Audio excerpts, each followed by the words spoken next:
Hey guys, I want to welcome you to another edition of Halftime Chat.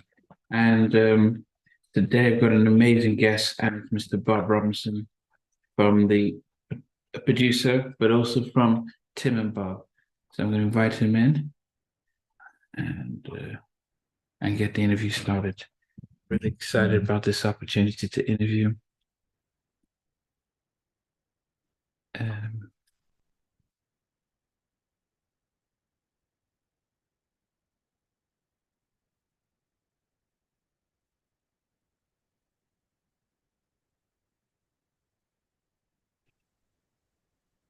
hey, how you doing? What's up? How are you? I'm doing great. I'm doing great. Mm, uh, yeah. Okay. okay, Is your now phone sit up here one second. okay? Yeah, I don't know. Is it possible to go sideways? So Should we I can, change it? Is yeah, this so right? yeah, that's perfect. So we get more of you. Yeah. That's it right there? Yeah, so we get yeah, Okay. we get a lot more of you. All right. Okay. Yeah, appreciate it. How are you? Yeah, I'm doing good. My phone got stolen yesterday, so I couldn't go onto IG to remind you and stuff. So I just sent a quick email, but I'm Okay. glad you joined in. No problem. No problem. Yes. So it is about 9 p.m. here in England, and it's Okay. yeah. My wife has just gone to work. My kids in bed, so it's perfect time to spend time with one of the most.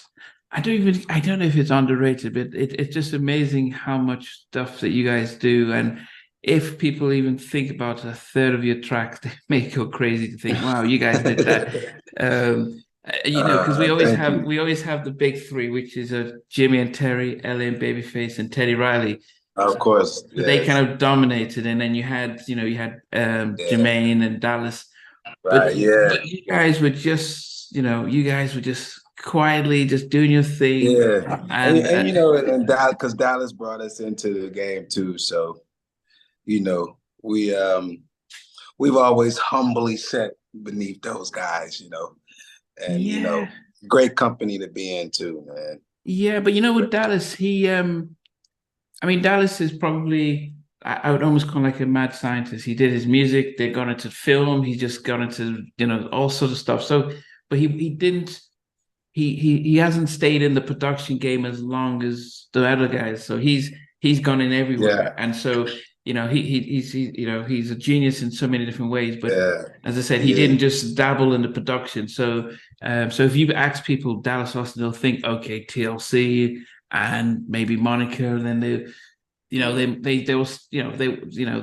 ABC, yeah. but they won't, in the 90s they won't really think of Madonna bedtime stories or Michael Jackson Right, stuff. yeah. But That's true. he dabbled in stuff, but he wasn't consistent um producing because he had so many other things he was He doing. has so many other things, yeah. And Yeah, he's always been ahead of the curve like that.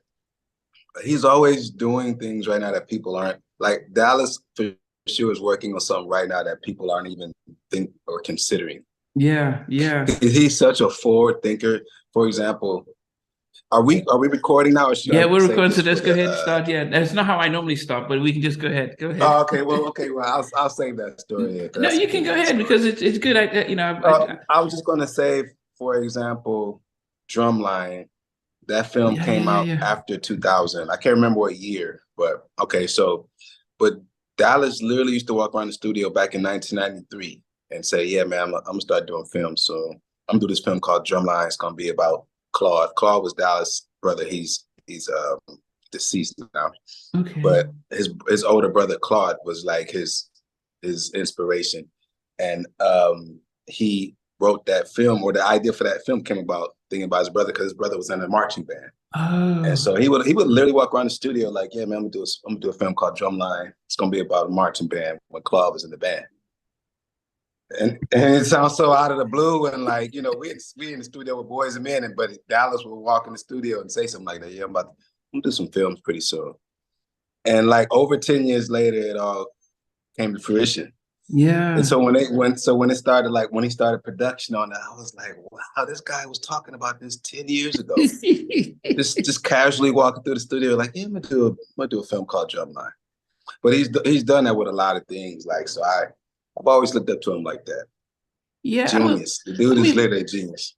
Yeah, you know, it's not too hard to actually start off with because I don't think a lot of people, as I said, apart from Monica and stuff, and early TLC, I don't think a lot of people know Dallas because he wasn't in the videos like, you know, like JD and all the rest.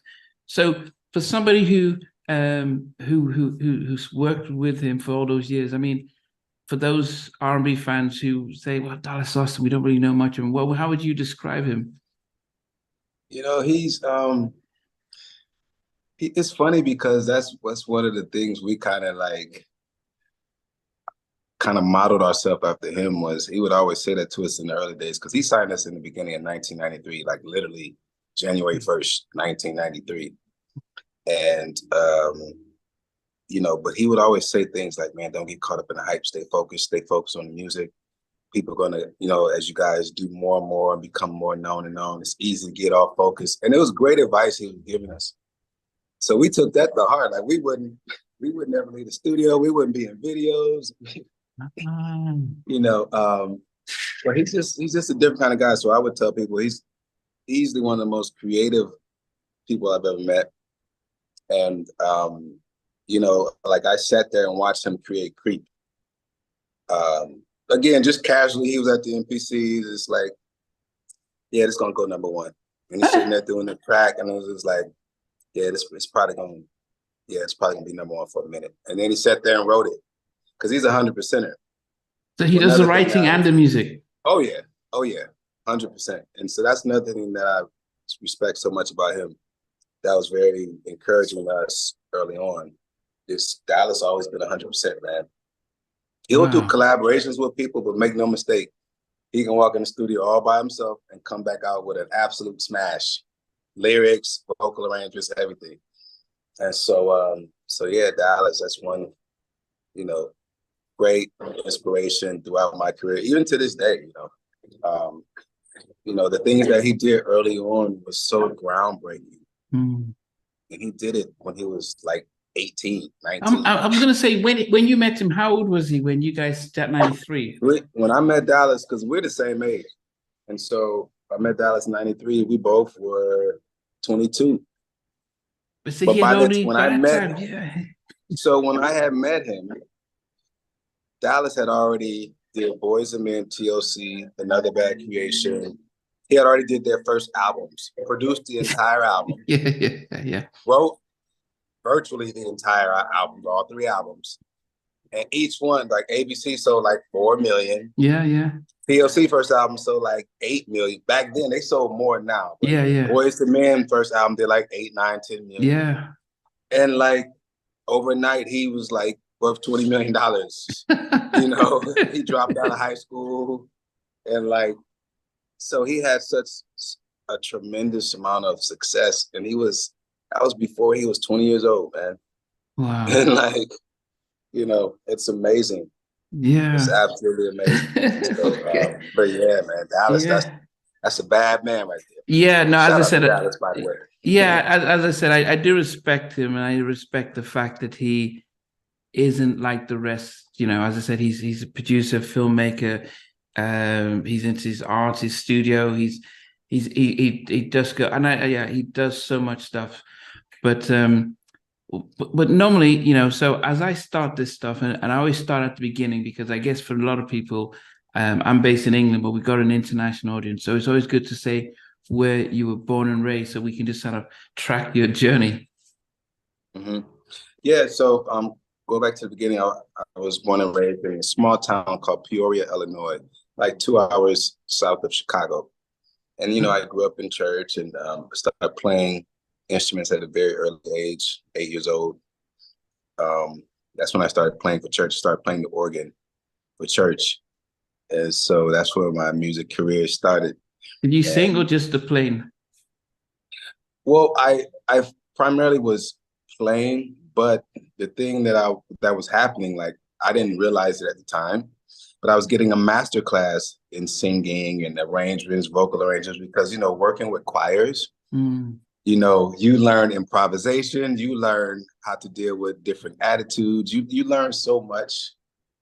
You learn so much at one time, so much information. And I realized these things later on in life.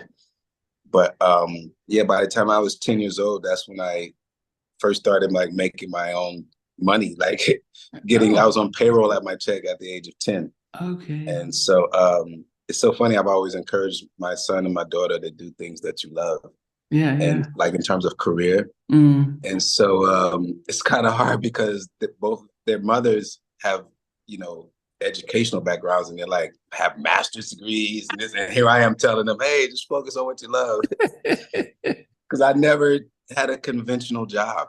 I started at 10 years old making money through music, and I haven't looked back since. And so that's what has supported my life. And so I kind of feel like I've never worked a day in my life. I don't say that arrogantly. I say that very humbly, actually. And that's how my career started, right there to there. Go back to the very but just before we move on from that, what you said is really powerful. And because I'm a therapist, but I work with children under 21 to 5, and sometimes when they struggle, I kind of use that, and I just what are you passionate about? And if you find out what you're passionate about, I studied business, but I love talking. So I changed in my career, 7 years ago, and became a therapist. And it's not like work. I was sitting down listening to people tell us their stories, and I'm getting paid for that, and then helping them navigate that. So hopefully that's stuff that I think young people who are watching can understand. Find something you love doing, and you don't work, and actually you become so good at it, people will seek you out. At 10 years old, did you think you'd go into it as a career, or was it just okay, I'm gonna do? No, because not necessarily. It's crazy because then I was more of a musician. I wasn't thinking about producing yet. I was just mainly just playing in church, playing with a lot of bands, playing a lot of weddings on the weekends. And so but but those things were teaching me so much and preparing me actually for, later on when I actually got into producing. And so at the same time, the thing that was interesting that was going on, the town that I'm from, where I grew up, there was no urban radio. Oh. You had to search for those. So you had to go to the record store and get them. But there was no urban radio. So I grew up, it's interesting, in one instance, I grew up, was raised in a Baptist church. A lot of my friends were in Pentecostal churches and like African Episcopal churches. So I got a lot of the church. I got like the whole spectrum of the Black church experience. And so one instance I had that, but in another instance, every day my mother did something that was the best thing she could have done for me. She just turned on the radio. Okay. Because I'm hearing things like the Carpenters, Chicago, Janis Ian, the Beatles. These are the things I'm hearing every day. Wow. So I'm learning all this pop music, and like I'm being taught so many different things because I was always with my mother and she always had the radio on.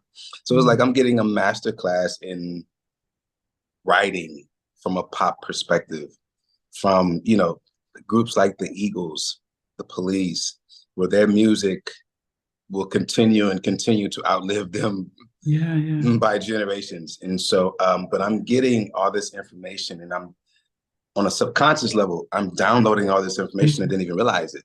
Things that 20 years later, as a creator, I will reach back and like be inspired from those things. Yeah. And so, I had all these things happening as a kid. And mind you, I'm not realizing this till later on in life, far into my adult years. Like, wow, with the way I grew up, man, I wouldn't change a thing. Like, I learned so much about music before I even graduated from high school. I learned so much I didn't even realize, So anyway, that's how my music career started, and very, very humble beginnings. I wasn't around a lot of, in my home, I was the only musician. Okay. So I wasn't around a lot of, in terms of in my home. So which really makes me realize how much I was very passionate about it, because it wasn't like my parents were musicians or anything like that, Yeah. because they weren't. But yeah, I wouldn't change a thing about the way I was, the way I came up and the way my path went. It was, So in those early at time. days, in those early days, you weren't listening to the Motown as much as you were open to No. tough. Wow. Interestingly enough, I got more into, like, I heard things on the radio. Like, for example, I heard songs like from the Isley Brothers when they came out with Between the Sheets, for example. Like, I would hear Between the Sheets and like, but I never heard their hidden songs like Sensuality, like these kind of songs that you have to, like the B-sides. Actually came when I met Tim, because he grew up in a household where his dad was a musician and his dad was in like a tribute band for Earth, Wind, and Fire. Okay. And so he had a completely different path early on than I did. And so that's why when we were working together, it really gelled really well in terms of creative aspect. And so, but yeah, where I grew up, man, and it was no urban radio. So I had to, again, I knew songs, but I had to go search for them. We did have one thing that we could do. If you took your cable from your television and hooked it up to your stereo system, we could access stations from Chicago. Now, Chicago had like 4 or 5 urban radio stations. So every now and then on the weekends, because I come from a very religious home. So when my dad was away from home, hey, let's put the cable onto the thing. Let's see what's going on the radio on BMX or GCI, these radio stations in Chicago. So that's why I said you hear certain songs. But when I met Tim, I learned a lot from him about actually going and like looking at the B-sides and like looking at the hidden songs or albums that people don't talk about, because those are a lot of times where a lot of the gems are. So I learned that early on from Tim. And so that's when I started exploring a lot of R&B that I was unfamiliar with. And so, which made my journey so much more like exciting. And for Tim, it was the same thing, because Tim had never heard of all these amazing gospel artists that I grew up listening to, like guys like Commission, Fred Hammond, these guys. Like, I've been listening to those guys since I was 10 years old. But Tim had never heard of those guys. Tim had never really heard of, people knew the Winans, but people didn't like know all the songs throughout every album that the Winans put out, which was so much music. So anyway, he was learning these things, and I was telling him, "Oh, you never heard this? Or you never?" So that was a cool thing about when we first started working together, the exchange of information, and we both were just like, growing and growing and growing, and so that was a really cool thing. So, but yeah, that's how it all started for me. A lot of people talk to us about Commission, Fred Hammond and Commission, and for those of us who didn't grow up in the States, by the time I moved to the States in '93, Commission had they were getting ready to break up and stuff. But they seem to have a big influence on everyone that I've interviewed, from 112 to As Yet to Blackstreet. Everyone I talk to, everyone says, yeah, Commission. What was it about what they did that shook that really set a foundation for R&B acts and groups in the '90s? I think it was because the difference between them and say like the Winans or any other gospel artists at that time, they were far more contemporary. So you could play one of their songs, you literally think it was an R&B song. And so it'd be like, but that was kind of their whole approach, is something palatable for guys that don't necessarily go to church every Sunday. And that's literally what happened with Tim. Like, he was so blown away by their music. Like, he just couldn't even believe it. And I was the same way with, things I was learning about all these amazing R&B artists I had never even heard of. And so, again, that was a cool thing about us, early on. And so, but yeah, Commission, man, those guys, like, and some of the concepts for their songs are things a lot of people won't talk about in gospel. Like they make references, to relationships in their songs, or they'll make references to, I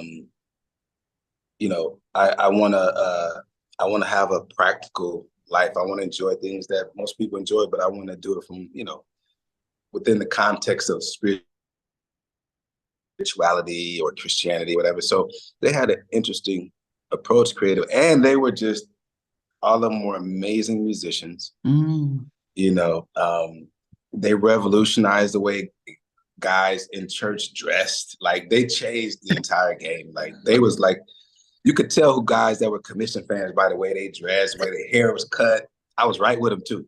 We had tips. So it was like, we have our hair cut certain way. So like, yeah. So it was, commission, ton of respect for those guys. And, when I was 19 years old, I actually moved to Detroit. I was offered a chance for a lifetime because I was offered to play at Aretha Franklin's father's church.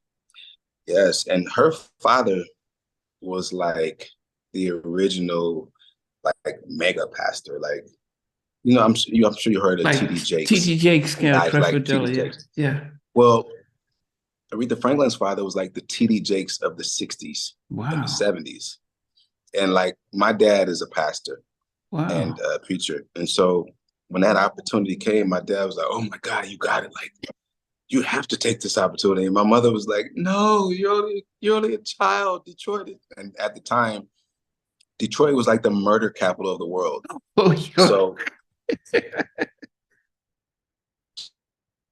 So coming from Peoria, Illinois, where there's like 100,000 people, and moving to Detroit, it was, as you could imagine, it was like very like what I say all the time is Detroit grew me up very, very quickly, like pretty much overnight. Yeah, but I wouldn't change anything about the experience, and I learned so much. I was living there about 3 years. Then I was very pivotal in me and Tim's career and ending up meeting Dallas. And the reason why is because in Detroit, I met some people that owned the studio that came from the whole Motown era. They had the studio, so I was telling them, yeah, me and my friend, we produced together. So then they brought Tim up to Detroit. And, and we were able to like have access to a studio, for about 1.5 years straight. And so, but the only thing that was very challenging was because the money I was making at the church was really good money. But because I had a lot of liability, like my sister was kind enough to let me use her car. It was a brand new Toyota Cressida. So it was like me having a Ferrari. It was like taking all my money that I was making at the church. So we struggled a lot in Detroit. No one ever knew that. But we struggled many, many, many days. Wow. But we never allowed it to affect us. Like literally, we never even complained to each other. We actually would laugh about it. So, but anyway, it was many days out of the week we didn't eat. Wow. And so, but anyway, we had this access to the studio, and so that's where we were able to like hone our skills in the studio, doing demos with people there and stuff. And so, so fast forward, how we ended up meeting Dallas. It was a guy from Detroit that we had worked with, that did demos with. We happened to run into him the night we drove into Atlanta. Because we drove into Atlanta with like $100 each. We didn't have any money, but we were on a quest to meet Dallas Austin, because at the time he was looking for young producers. The word was out that he was looking. The word was out that he was looking. Yeah, because he had put it out in, okay. This is pre-internet, so he had put it out in magazines and stuff.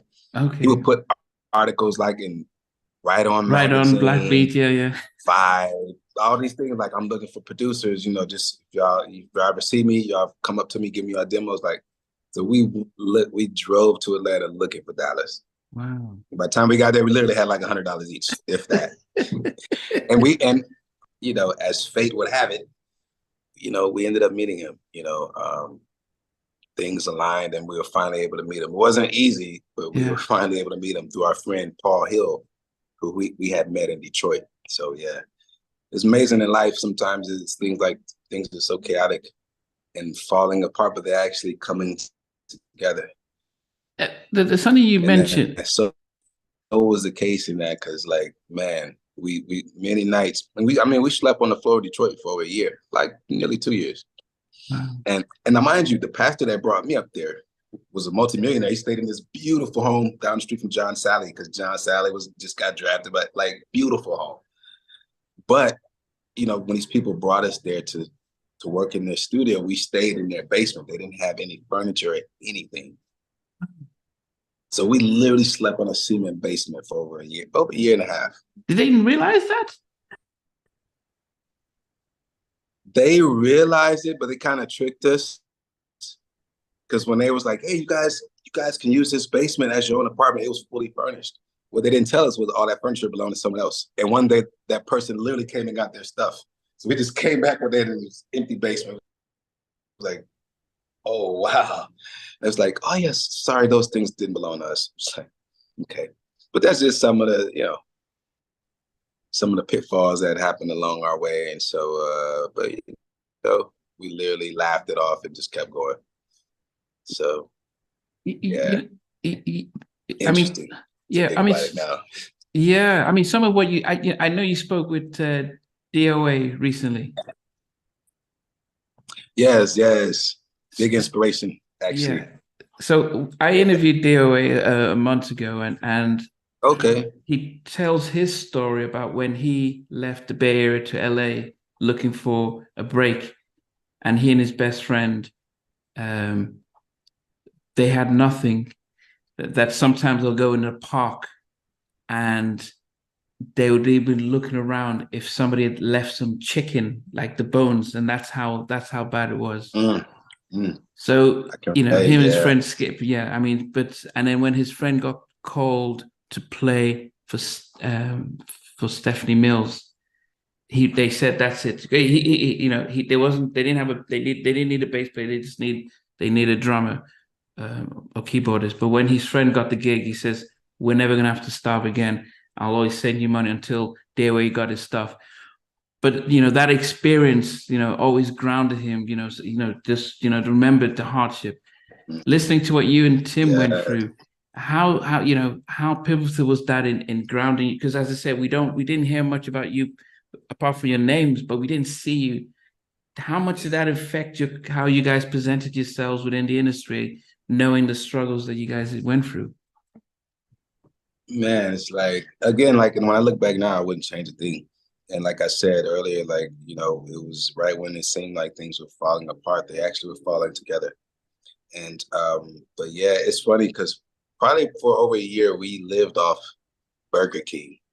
And like, because Burger King at the time had the special 2 double cheeseburgers for $2. Oh, okay. So every day we walk up and down our street. Walk up to the gas station and try to get $2.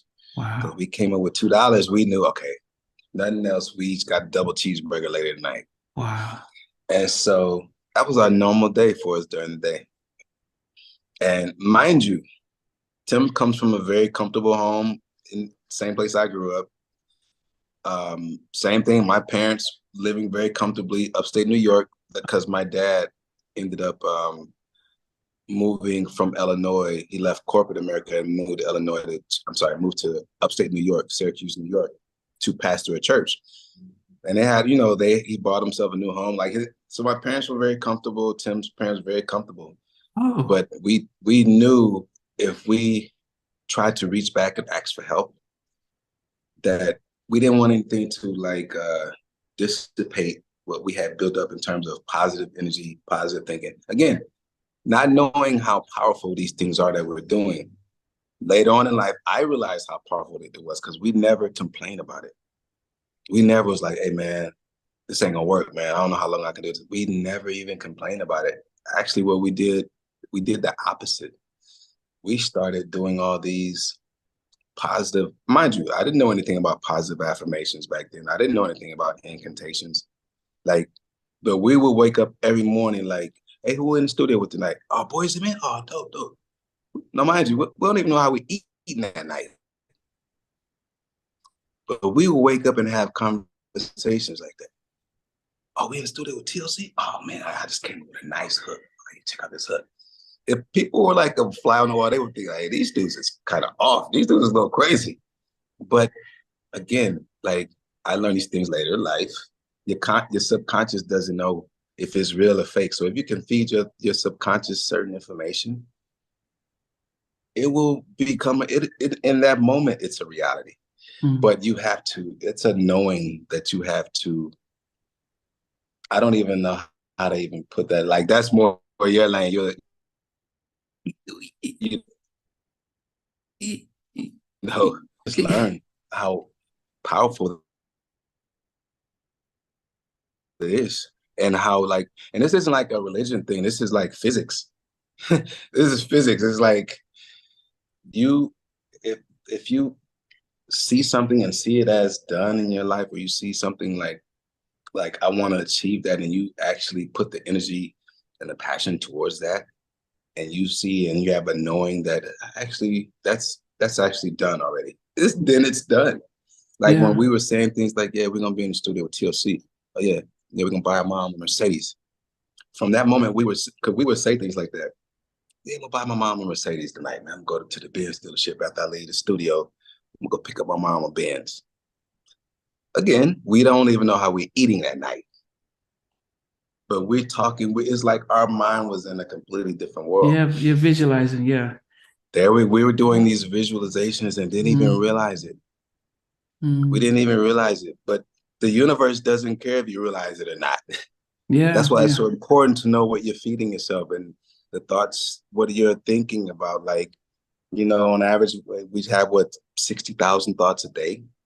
So what are we feeding ourselves? So, because the universe is waiting to allow it all to manifest. It doesn't. You can either be the person that works in the restaurant or you can own the restaurant. It doesn't matter to the universe. The universe. So it's like, but at the time, I'm not knowing how powerful the stuff is that we're doing. Because literally a year from that, when we first would say things like, yeah, we're gonna buy a mom a Mercedes. We did. We were literally in the studio with TLC the next year. We were literally in the studio with Boys and Men. We were literally in the studio, you know, with people like Lionel Richie, you know, and so like I know, again, I can't speak with Tim on this, but I've learned that what we were doing was so powerful, and it wasn't a coincidence. It wasn't like, oh man, it just happened to happen. No. To me, that was the universe at work. And so now I try to give these things to people, like, and just share these, you know, experiences with people, because this is literally what happened. Yeah. You know, the way we met Dallas, you couldn't write that. Like, we go down to Atlanta. Most people only be willing to take a trip across several states with $100 in your pocket. Most people are gonna be like, hey man, what if I get there and what if we can't find him? What if we get there and this doesn't work out? We didn't even, it's like, we didn't even know how to think negatively at that time. And so like, the way everything happened, it's like almost like, I can't say it's a fairy tale because it was a lot of work we put in. Again, I've been putting in work since I was 8 years old. And so so a lot of work we put in. And so so now I just try to share this information with people. That it all starts with your mindset more than anything. I think that's why there's a film, I don't know if you know, called Field of Dreams. Kevin Costner, Field of Dreams. I don't know if you remember that. Classic film. Actually, I can't believe I've never seen that film, actually. Okay. I mean, you know, it's the biggest thing about the film.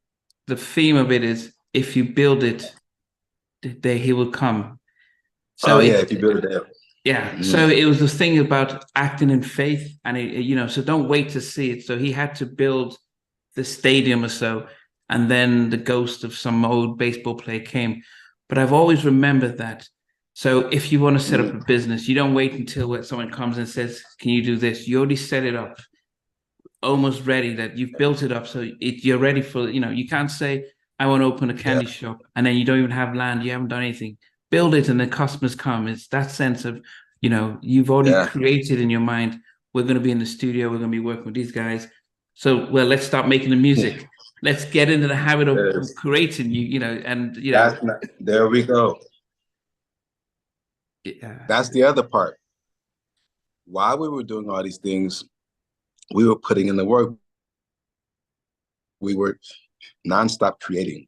So when the time came and we met Dallas with no money in our pocket, but he didn't know that, because we came in there like we was already millionaires. We was like, yeah, because, we were confident because we had already put in the work, like, the tracks, like, because, for example, we played him some songs, and so he was filling the songs. That was on a Thursday. The next morning, he was like, I gotta go to New York for the weekend. He said, I want to see what you guys can do over the weekend. So where you guys staying at? We was like, we don't have nowhere to stay, because the guy that we had met, we ran into from Detroit, he was literally leaving the next morning. He was leaving too. So it was either, if we hadn't met Dallas that night, the next morning I was going to call my mom. Hey, Mom, you won't believe this, but I'm in Atlanta. Actually, I did call her. I told her I was in Atlanta, but I didn't ask her for anything. Okay. I said, Mom, I'm in Atlanta. This was like the night we first got into Atlanta. I called my mom, said, Mom, I just needed, she thinking I'm still in Detroit. I was like, I'm in Atlanta. I'm following my dreams right now. I know this is very shocking, but I just want you to know that I'm okay and I'm fine. And I actually wasn't fine, but I'm saying this to my mom, like, I'm okay, I'm good. So, of course, she was nervous. And so anyway, like Dallas, when we met him, so that weekend he had to go to New York. We knew, okay, this is our opportunity to really show him what we can do. So from Friday to Monday, we must have did 30 tracks, full tracks, changes, bridges, and his engineer was right there. So Dallas comes back after the weekend, and we just play him all the songs we did. So he's listening to it, and he's talking to his engineer. He's like, oh, these dudes did all this over the weekend? And he's like, yeah, we did all this over the weekend. It's like, man. So that's when he was like, okay, I want to sign you guys. It's perfect timing. Because at the time he signed us, he had just lost his best friend in a motorcycle accident. Mm. Dallas was about to start. He was going to be a producing team with a guy named Randy Rand.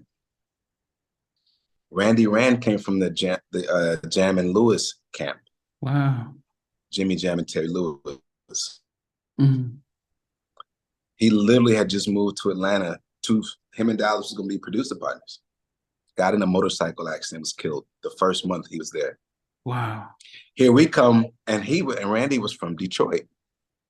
So here we come, two guys that had came down from Detroit, even though really Illinois, but we had just drove down from Detroit, and so in Dallas' mind, it was like, wait a minute, this is all sent by God. Like, yeah. It was crazy. And the guy that Dallas was about to produce with, he was the best friend, one of the best friends of the guy, Paul Hill, that I mentioned a few minutes ago, that introduced us to Dallas.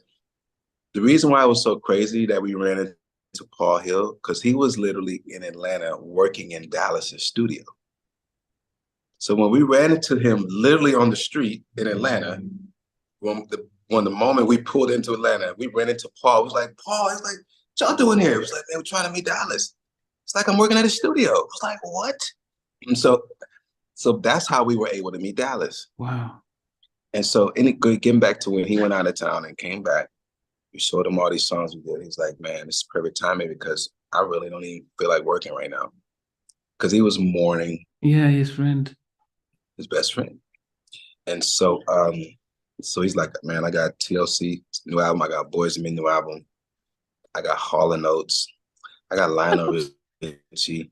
I got Tina Turner. And he's naming all it. And we literally worked on all these people. Starting like a few days later. The first thing he gave us to do was a remix to Tina Turner, I Don't Want to Fight, from the What's Love Got to Do With soundtrack. I love that song in the film, yeah.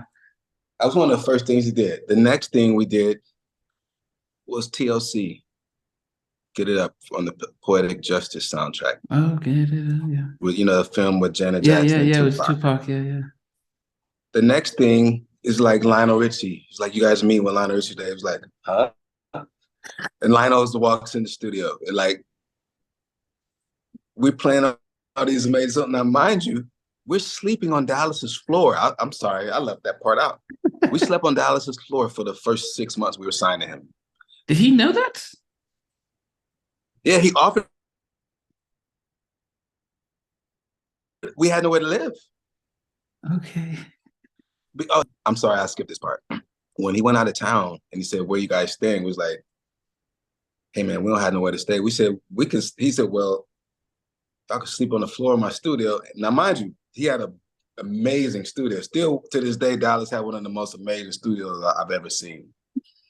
And so it was like, hey, with pleasure. And it's funny, I was telling my son this the other day. Guess who else was sleeping on the floor at Dallas studio at that time? I hope I won't say too much. Busta Rhymes. Oh, goodness. 1993. This was before Busta even went solo. Oh, he was still with the new leaders of the new school, underground. But that's how kind of tells. Yes, because Busta was what a lot of people don't know. Busta was very much in the producing early on. Oh, I didn't realize he that. produced a lot of tracks on Another Bad Creation's second album. What? He did like half the album from Busta producing. Rhymes. Yes. With his real name or somebody else? Friends with Busta.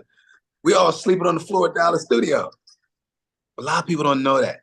And so Busta comes from very humble beginnings. Even though he was in Leaders of the New School and he was already a legend when he went solo. Oh. But he was like really grinding. He went, I get it. Busta comes from very humble beginnings as well too. Didn't realize he was a producer. Wow. And y'all did all this music. This is crazy. Yeah, I want you guys to do all these projects. The next thing that was amazing that he did, froze for a second. So he immediately just put us right to work. Like, and before he did that, he did something very incredible. He said, before we get started, he said, I want you guys to write down every bill that you have. And I'm like, oh my God, because I had a ton of bills. When I was in Detroit, I had gotten this car on a first-time buyer program. I hadn't paid the car note in like 6-7 months. People thought I had stole the car. So I would call the car company every month, like, guys, bear with me. I promise you, I'm not trying to steal this car. Promise you I'm going to pay this car. Where are you? Where are you? Literally. Oh, and I'm like, no, man. And I had gotten in an accident in Tim's sister's car, and the accident was all my fault. It was like a 5-car accident. It was, so mind you, so he leaves the room. So we're like, hey, man, we shouldn't say nothing. We probably shouldn't say nothing, man, because we don't want him to be like, man, y'all got all these bills. Hey, man, no, it ain't worth it. He comes back in, and he noticed we hadn't wrote anything down. It's like, nah, seriously, just write down whatever it is. I don't care what it is. Just whatever y'all, write it down. Just write it down. So it's like, oh man. And Tim had a lot of stuff. Tim had a newborn. And so like we just had a lot of bills that had stacked up. So we just wrote it all down, man. And so he came in, took the papers, whatever, walked out. We was like, man, we might have messed up, man. We shouldn't have said nothing. The next morning he came in and he handed me a check and he handed Tim a check. He said, go pay all those things off. What? The next morning. So it's literally like when I tell people, like, and I learned this, it's your circumstance literally doesn't matter. What matters is your state of being and your mindset. Your circumstance doesn't matter. Because moments like that, they actually happen all the time, but a lot of times we say, that's just coincidence. But it really, miracles happen around us all the time. Mm. And so he came in and handed us a check. Like, here, and it was literally for the amount that I said, and like, it was back then, it was like over $20,000 each for our bills. Like, I know for me, mine was over $20,000 because I had that car accident, and Tim had a lot of stuff. He had bills that stacked up, and like, did you miss child anything? Support. Did you write everything down, or did you leave something? We wrote down everything. Wow. And he said, because he said, no, I want you guys to write down every single thing that you'll, just so we can know. We didn't know he was going to pay it off the next day. And of course, in the music business, the first word you learn is recoupable. So we paid him back. We paid him back and then some. And so, but like, the man literally changed our life overnight and the lives of many, many other people. And so that's why forever I have tremendous love for Dallas, man. And, taking a chance on us like that. And it was all worth it. It was worth it for him. It was worth it for us. It was worth it for me all those days when I was 8, 10 years old, my friends outside playing and I'm inside, playing music, and loving it. But, it's, they just realized it when I look back on things, it was all worth it. And it continues to be worth it because, gift, music has been for me the gift that keeps on giving. Yeah. And I try to reciprocate it with people. And, when I meet guys and like become friends with guys that inspire me so much, like Teddy, every time I see Teddy, I'll be like, Teddy, like, it's so weird for me to even know Teddy now because we looked up to Teddy so much. And guys like Babyface, LA Face, Jimmy and Terry, to be personal friends with these guys now, it's like, it's mind blowing, and to have a mutual respect. Like, the day that Jimmy Jam met, I thought about this yesterday. The first time we ever met Jimmy and Terry, if we had to pick one influence, probably Jimmy and Terry was our biggest influence as a production team. Mm. The first time we met Jimmy and Terry, we were at the AMAs in like 96, I think around 96, 97. And we went to it with Boys and Men because Boys and Men was up for some awards that night. So all of us went together. And we were at the after party. And we were already really good friends with Brandy by then because Wanye, we worked a lot with Wanye, Boys and Men. And that was early on when they first started dating and all that stuff. So that's how we met Brandy. So Brandy comes up to us at the after party. Hey, what's up, guys? And we was just like, wait a minute, you guys okay? We was nervous because they were across the way. We was like, man, they go Jimmy and Terry. She's like, you guys never met Jimmy and Terry? He's like, nah, we never met them. It's like, oh, come on. She grabbed us both by our hands and walks us over. Like, Jimmy. And matter of fact, was Terry there? I think Jam at this point was just sitting there with his wife by herself. I think Terry had walked off. Because I remember she went up, she was like, Jimmy, there's two guys I want to introduce you to. This is Tim and Bob. And Jam was like, what? Because he had a plate of food. He put his plate of food down and he literally, this is at the AMAs. He got a suit on. Yeah, with his hat. He literally like, hold on. Jam literally puts his plate down and gets down on his knees and was like, what? Man, y'all cats is the best, man. And we started crying and everything. It was like, we couldn't believe he knew you guys. He gave us that compliment, man. Like, I'll never forget that moment ever. And so, because we looked up to Jam Lewis so much, like, I know for me, I used to listen to some of their stuff and be like, man, I hope one day I can just have the knowledge and ability that these guys would have, the ability to like put onto recordings. Like, man, how do they do it? That like to this day, they do no one's better than them. Like so many things to me, like the way they get their vocals to sound when they work with Janet. We tried for years and years and years. No one can do that like them. The way they get, but the way they stack their harmonies, that's what we always tried to do, try to get our harmonies to sound like Jam and Lewis and Commission. It was like those. So to me, Jam and he like embrace us like that. We just, like I said, we literally were bawling, crying right then and there. We just started crying. Man. We were some emotional cats. And so, and that night I just remember we took this coolest picture. It was us, Boys to Men, and Jam and Lewis in one picture. And I think Brandy was in that picture too. So yeah, that's when we first met Jam. and Terry. Oh, So because they did one of my favorite songs on Bending Knees on the 2 album, and yes, so you guys, so that's that's the epitome of songwriting and production. It's one of my On favorite songs, Bended one of my Knee. top It's 5 like songs. that and Water Runs Dry. It's like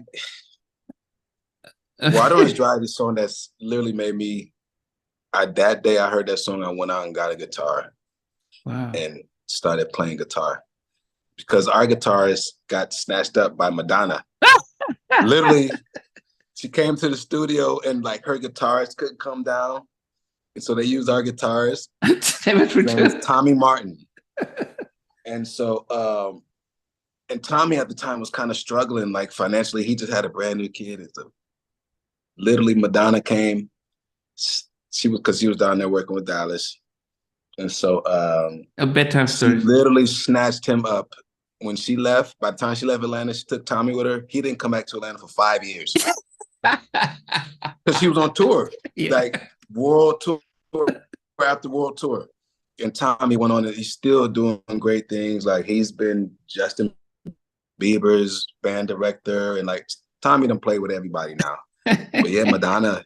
Yeah, so anyway, that's when I hearing Water Runs Dry and Let It Go from Babyface. Like when Babyface did that on Tony Braxton and Boys, man, that's when I started playing guitar. Okay. In that one song. So anyway, being in the company of those guys, like I said earlier, man, such a blessing. It's so humbling, man. Like, it's so humbling. Like, because those are the guys, Teddy, Jam and Lewis, LA and Face, and Commission. Those guys collectively, any Tim and Bob song you ever heard, we're paying homage to one of those guys. Yeah. Somewhere in that song. Yeah. And so, man. Yeah. I mean, those. And to, I'm sorry, those. No, I said those are pinnacles when it comes to Black music, you know, from the 80s onwards. I mean, think about SOS Band and Cheryl Lynn and Alexander O'Neill. Classics. You just think about jamming. People can't imagine that these are the same guys that did that, and then they forget the Janet stuff and, you know, the Sounds of Blackness and Mint Condition and all that. Oh man, Sounds of Blackness. all the stuff that they did. But you know, but then LA and Babyface, Whispers, and the whole the boys, the Karen Whites, you know, just the way you know, and then Teddy created a whole new sound that just made it cool to listen to. You know, guys now could listen to music and think, we can be cool with the whole. And you was just about to say, I tell people all the time, Teddy made it cool. To me, one of the things I love about Teddy, and I tell him this all the time, Teddy made it cool for guys to listen to slow music. Yeah. I'm telling you, like, for example, when we first met Dallas, before we even met Dallas, we met his, at the time, it was his right-hand man, Dave Gates. Shout out to Dave Gates, because had it not been for Dave, we would have never even got to even play songs for Dallas, because we had to go through Dave. So shout out to Dave Gates. But where was I going with that? I was going somewhere with that. With Teddy and the slow jams in Dallas. Oh yeah. So when we first, the first night in the studio, Dave said, "Okay, I'm gonna give you guys 2 chances," because we were in the big open room in Dallas studio. And Dave said, "I'm gonna give you guys 2 songs. If Dallas is not nodding his head after these 2 songs, I don't know what to tell you guys. You know, that's it." So we played the first song, and we're looking at Dallas from across the room. Play the first song. So finally, after about 10 seconds, you know, Dallas started like nodding his head, because he's like playing Uno. He's just sitting with a group of people playing Uno on the floor. So you can see him holding his cards, whatever. So he's like, so then Dave was like, "Okay, this is a good sign. Okay, this is a good sign. All right, go to the next one. Go to the next one. If he nod his head on this one, I'll take y'all back and we'll all talk to him." So we played the second one. Was like, play the second one. Sure thing, Dallas, you know, looking at his cards or whatever. Then after like 15 seconds, started nodding his head again. And then Dave was like, "Okay, this is good. This is good. This is good. Okay, let's play one more." We play one more. And then the third one, that's when Dallas looked up like, "Hey man, where this music coming from? And so that's when it's like, okay, let me go talk to him. So Dave went and talked to him first, and then they called us back in the room. And that's when we had the conversation I mentioned earlier. But so yeah, but okay. So Dave, the first thing Dave said to us, he said, now, whatever song you play, don't play slow songs. We don't listen to slow songs around here. And we was just like, excuse me? What did you, I'm sorry, I didn't hear you. What did you say? What? He said, no, we don't listen to slow songs around here. I was like, okay, cool. But again, we were prepared. So we played all up tempos. We had made like a whole playlist of basically Dallas sounding songs. Okay. So that's what we went to. Yeah. But in our minds, we was like, hey man, these cats don't listen to slow songs. Are they crazy? They crazy? Like, because I'm thinking about Tender Love. I'm thinking about Can You Stand the Rain? Like, they don't listen. And so, so anyway, that was one of the things that ended up being really amazing. Because a lot of things we was known for was our ballads. Yeah, ballads, up tempo, mid tempos. A lot of ballads we did with TLC. I'm sorry, Boys and Men. You know, They Don't Know was a big ballad, and that came out at a time where it was all up tempos on the charts, but that kind of cut through because it was a ballad. So it was like, you know, it was crazy to hear that though. Like, man, we don't listen to slow songs. But I think Teddy really changed that because his slow songs would not like up tempo. Yeah, now how deep is your love? Make it last a lot forever. of Teddy slow songs. It feel like you listening to an up tempo sometimes. Yeah. Like Let's Chill. Yeah. Even though that's a ballad, but like songs like Let's Chill and I mean, Make It Last Forever. Yearning for Your Love. Yes, Make It Last Forever. How deep is your love? Make It Last Forever. That's the perfect example. Yeah. Make It Last Forever. Yeah. And so like, it's so funny. Maybe about 4 or 5 years ago, me and my son was flying somewhere. And he was about 15 at the time. Maybe that was long ago. That might have been about 10 years. But me and my son was flying somewhere, and I ran into Teddy at LAX. My son is named Dylan. I said, Dylan, you don't even, this man right here? And Teddy's like, come on, man. I'm like, no. I said, Dylan, you don't even understand. You're in the presence of greatness right now. This is the Teddy Riley, man. Like, I wouldn't be doing what I'm doing if it wasn't for this cat. Like, wow. Teddy was super cool, man. But like, yeah, man, Teddy made it cool to listen to ballads. To me, like that's one of the things that he achieved in his production. Yeah. People approach ballads differently after Teddy was coming with those songs like that. Make It Last Forever. Make It Last Forever. How deep your Goodbye Love. How deep is your love? How deep is your love? Yeah, Goodbye Love. Piece of saying goodbye love. Yeah, Yeah, I mean, he's my all-time favorite, he's my all-time favorite and stuff. I guess the one thing people start asking is that how did you and Tim meet up? And because how did you guys meet up? How we met is funny. He was dating my sister. Tim was dating my sister. Okay. At the time, I was about 17. That's how we. Even though in our town, because we live in a small town, Peoria, Illinois, everyone knew each other. And Tim's family was really well known because his dad was one of the few barbers in town, down in the area of town where like the black neighborhoods, and like everyone knew Tim's dad. Because Tim's dad cut my hair. He was my barber when I was 3 years old. My mom would take me to the barbershop, and it was Tim's dad cutting my hair. But I had never met Tim though. Oh, okay. Yeah, so I never met Tim. So, but they were like, again, we lived in a small town, and they were always, his family was really well-known family in town. And so, yeah, that's how we met. It was people would always come to me like, hey man, Tim Kelly? Like, yeah, I remember, I know him, I see him around. And they would go to him, hey, this dude named Bobby Robinson? Because everyone called me Bobby back home. No one called me Bob. And so, Bobby Robinson. Yeah, I know that cat. Yeah. So finally, and he started dating my sister. So one day my sister was like, Tim wants you to know, he said you should come down, you should come down to his house sometimes. You guys could work on some music. I said, for real? I said, yeah, I'll go down there. And so I went down there and I took my keyboard with me. Because it's funny, I was trying to sell this keyboard at the time. I said, I'll take my keyboard to see maybe if you want to buy this keyboard. So I took my keyboard with me, and we actually, I think we worked on some tracks that day. Yeah, and that's how we started working on music. Yeah. Yeah, but then That's how it started. but how did you forge the friendship? Because if you think about Jimmy and Terry talking about their friendship, how did you guys form your friendship? Um, because like from that moment, like we were like locked in. Like we started creating like every day. Like we just started literally create music every day. And then like a lot of bands that I was in, like I was in this church band. We literally was trying to be commissioned. I was in this church band at the time. And again, we were literally obsessed with commission. So we made Tim a part of that band. He was in the band, so he played keys in the band and everything. So see, that's where our friendship started. And again, I was like 17 to 18 at that time. I was fresh out of high school. And Tim was he's 3 years older than me, like 3.5 years older than me. So he was like 21-ish, 22. So yeah, so from there, and then like maybe a year later, it was when I ended up moving to Detroit. Yeah. Well, before I moved to Detroit, when my father moved to New York, I didn't want to move just yet. And me and my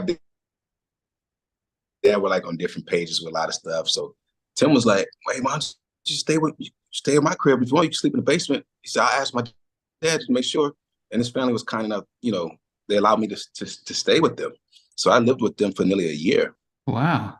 Before I moved to Detroit, because how I ended up in Detroit was finally I got to the point, like after I had the accident in Tim's sister's car and all that stuff. And I was like, man, you know what?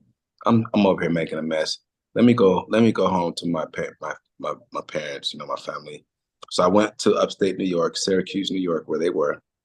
And then like within the first few weeks, my dad had this huge, they had this huge thing at my dad's church. And the guy from Detroit came, who was the pastor. Okay. Remember I said I was at Aretha Franklin's father's church. I got that opportunity. Well, her father had actually just passed away like a year or two before. Okay. And so the guy that took over the church after him, his name is Bob Smith, Pastor Bob. He actually still pastors the church to this day. he was preaching at my dad's church. So he heard me playing there. So he approached me after the service like, "Hey, man, I want to bring you to Detroit." I said, "Huh?" He's like, "Yeah, I want to bring you to Detroit. I really think you can help transform my youth division at my church." I was like, okay. He's like, "Give me information. We're going to fly you out." And sure enough, like 2 weeks later, they flew me to Detroit. Well, your dad's blessing. And my dad is like, "Oh my God." So my dad is like, "Oh my God, this is amazing." My mom is terrified. Again, Detroit is like the murder capital of the world. Yeah. And so, yeah, that's how it started. So anyway, so when I first, because I lived in Detroit maybe a year before Tim moved up there. And so, so we always kept in touch and everything. And when I met those people at the studio, I was like, "Man, I think I found us a break." So that's when they moved him up to, well, they paid for him a plane ticket. I ain't gonna say they moved him because they really just paid for a plane ticket. But yeah, that's how we, our friendship really forged early like that. And we went through so many trials and tribulations early on, like testing our ability to stay focused and to, stay passionate about becoming producers.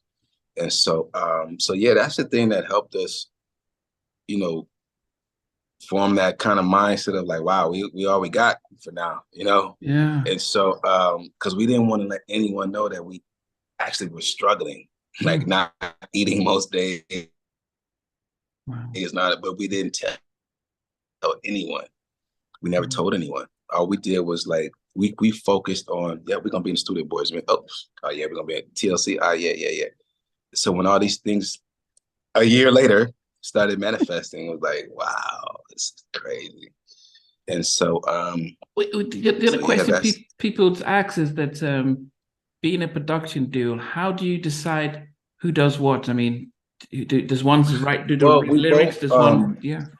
Well, we both, since early on, we both pretty much all did the same thing, and then you start learning your roles. Certain things like I knew that, okay, Tim's gonna be focused on the beat. Okay, while Tim's focused on the beat, I'm gonna focus on some chords.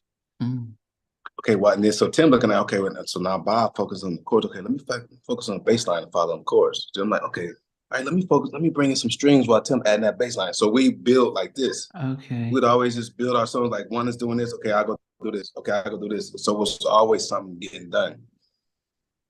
And then eventually we realized that we both do this. We both play, instruments and stuff, and we both are writers. Okay. And so from the beginning, we've always modeled ourselves after, the Jimmys and Terrys, Teddys, LA Babyface, and all those guys are completely self-contained. Yeah. So from the beginning, we were like, yeah, that's how we're supposed to be.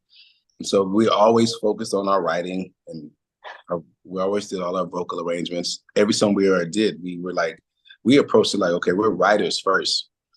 And so I think a lot of people didn't realize that about our music, that we wrote everything. And that we did collaborate with artists. Like when we worked with Boyz II Men, we all collectively wrote together. Yeah. Tamia is So Into You. That was when Tamia was first getting into writing. And so, but like Tamia wrote on that song as well. But like the Bobby Valentino album, that's Bobby was really just getting into writing, but between the three of us, we essentially wrote that whole album. Me, Tim, and Bobby. Yeah, I mean, Slow okay. Down and all those things.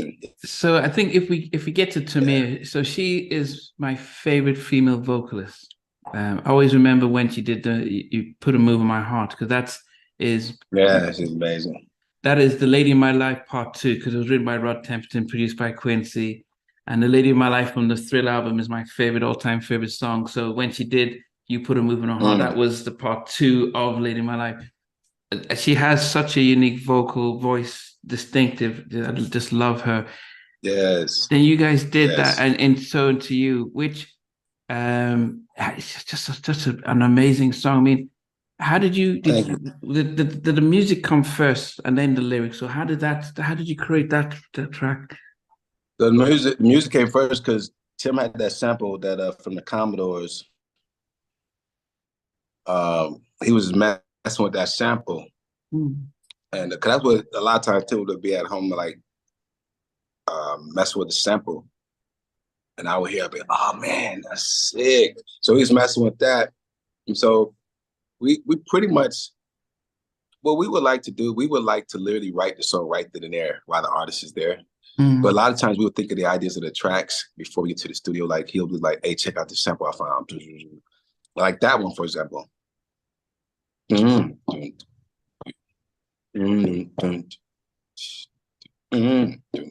a dope sample. So when we got to the studio, we knew the way the song felt. We already were thinking ahead about radio.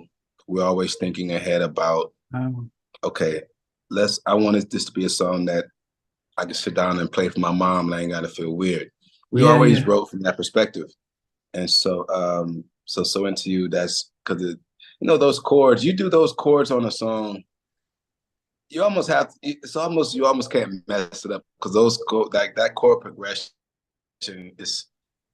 it's going to make a person feel, it's such a warm progression. Like it evokes like a happy feeling. Yeah. That particular chord progression, irregardless of what melody you put on it. So we wanted to say something that facilitated that the way that track already felt and was a good companion to the way the track felt. And so I think first Tim came up with the hook. I feel like what you went to me, what you really explain it. I'm so weak. Like, so he's singing me the hook. So immediately he's singing me the hook. I'm like, so I'm already thinking of the verse. Again, we work like this. Wow. We never sat down like, okay, let's write the first verse. Okay. When I woke up this morning, we never write like that. It'd be like, if one of us had a hook, oh, that's your hook? Okay. All right, what's the concept? Okay, cool. All right, I'll be back. Then one of us come back with a verse. Oh, that's your verse? Oh, that's shit. you know what? You should change that second line because the pre-chorus I'm saying that can put up a different line right there. Oh, okay, cool. Wow. So we got to the point we could do a song without even talking to each other. Like once we had the concept. And so going back to So Into You, he had the hook. So already I'm like, I've been like what you done, I'm so into you. So then I'm like, I'm already knowing, okay, I'm going to start off very from a general perspective with every passing. First, I get the melody. Dun, dun, dun, dun, dun, dun. And so I'm already trying to think of a melody that's kind of somewhere going with the beat. Because I'm already thinking ahead, like, okay, if I do a melody and it accents somewhere with a kick or a snare, it'll be easier for the person to remember on a subconscious level. Every time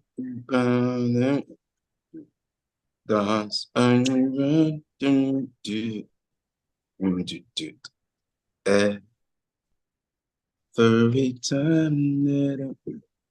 and so the song will eventually start writing itself. So then the time for the pre-chorus to come up. I think of you. Tim came up with a brilliant idea. He said, oh man, let's take the pre-chorus that we had did a song on Destiny's Child. Before there was even Destiny's Child, they were called the Dolls. They were 15. Like Beyonce was 15 when we first worked with her, 14. And so we did this song with them. I can't remember the name of the song, but I think you're truly something. That was literally the pre-chorus in that song. Probably 10 years before that, probably longer. So Tim said, hey, let's put that pre-chorus on that song we did on Beyonce and them. And I was like, dang, that actually, and it worked. Wow. I think you're truly something. And the song was written like that. Did Beyonce ever find out that That's simple. Like we wrote the song in probably 10 minutes. Wow.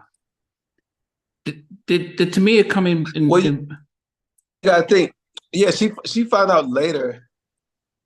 Yeah, she found out later. I'm sure she really realized it once the song came out. Like, oh wow, that's a song from, I can't think of the name of the song that we did on there. It'll come to me. But anyway, so yeah, but things like that happen, But did half Tamia, of 112's first album. Oh no! Before we get to 112, what about Tamia? Did she come in to do some work? 3 or 4 of those songs was. Tamia, I'm sorry. Go ahead. Did Tamia come in later to join in with the writing? This. Yeah. Tamia. Oh yeah. Okay. So she was right there as we're doing all this because, again, she's just getting into writing at that point. Okay. So I had wrote the first verse, and then Tim was like, "Oh yeah, that pre-chorus worked," and Tim already had the hook. So now there goes the second verse. So I go to Tamia. I said, Tamia, come write the second verse. Oh, so you invited this was before she didn't have any confidence as a writer. She was like, okay. I said, it's very simple. I said, just follow the melody. Just let's stay close to that melody because we want to, have the listener remember that melody. Something I learned from Dallas, whether he realized it or not. Dallas would always make his verses. His verses would be so catchy the way he would write them. They would almost feel like a hook.